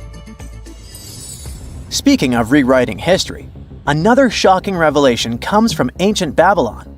Recently, archaeologists translated 4,000-year-old texts that turned out to be heralds of terrible news. These specific texts that were translated are believed to be from Sippar, a city near the Euphrates River in modern Iraq. They talked about lunar eclipses, which is when the Earth's shadow blocks the moon, and for ancient Babylonians, these were warnings. Eclipses could mean everything from floods and famines to chaos in the kingdom. But here's the interesting twist. Babylonians also came up with clever ways to cancel these bad omens, like calling in priests to perform rituals, or consulting oracles for advice. These ancient astrologers took their job seriously, since it wasn't just about stargazing. It was about keeping the kingdom safe. Augustus was the first Roman emperor, so we can say he was a big deal. Archaeologists have already found ruins of the villas where he partied, but now they think they've found his final resting place. In a place near Naples, they found an old structure buried under a villa. They found the equivalent of a modern heating system, something that was probably used to draw warm baths. They also found shelves filled with ancient jars, suggesting the site later became a temple. They're still not sure this was Augustus's last home, but if confirmed, this would be a big deal for world history. While ancient Rome is surprising us, the famous Nazca lines in Peru are also revealing hidden details. These massive geoglyphs, created thousands of years ago, have only been partially studied until now. Scientists trained artificial intelligence to help them scan 243 miles of terrain. With AI's help, they identified over 300 new motifs, including llamas, stick figure people, and strange heads. The algorithm, originally developed to decode charred scrolls from Mount Vesuvius, has doubled the number of known glyphs. The past is getting a serious digital upgrade. Meanwhile, in Bulgaria, archaeologists made a surprising discovery in a place few would expect: a sewer. In 2024, researchers unearthed a nearly intact 6.8-foot-tall marble statue of Hermes, the Greek god of travelers and trade, hidden beneath layers of soil. Experts believe it was placed there for safekeeping after an earthquake in 383 CE damaged the city's infrastructure. At that time, paganism was declining and Christianity was rising as the Roman Empire's official religion. Many pagan idols were being destroyed, but it seems some locals secretly preserved their deities by hiding them underground.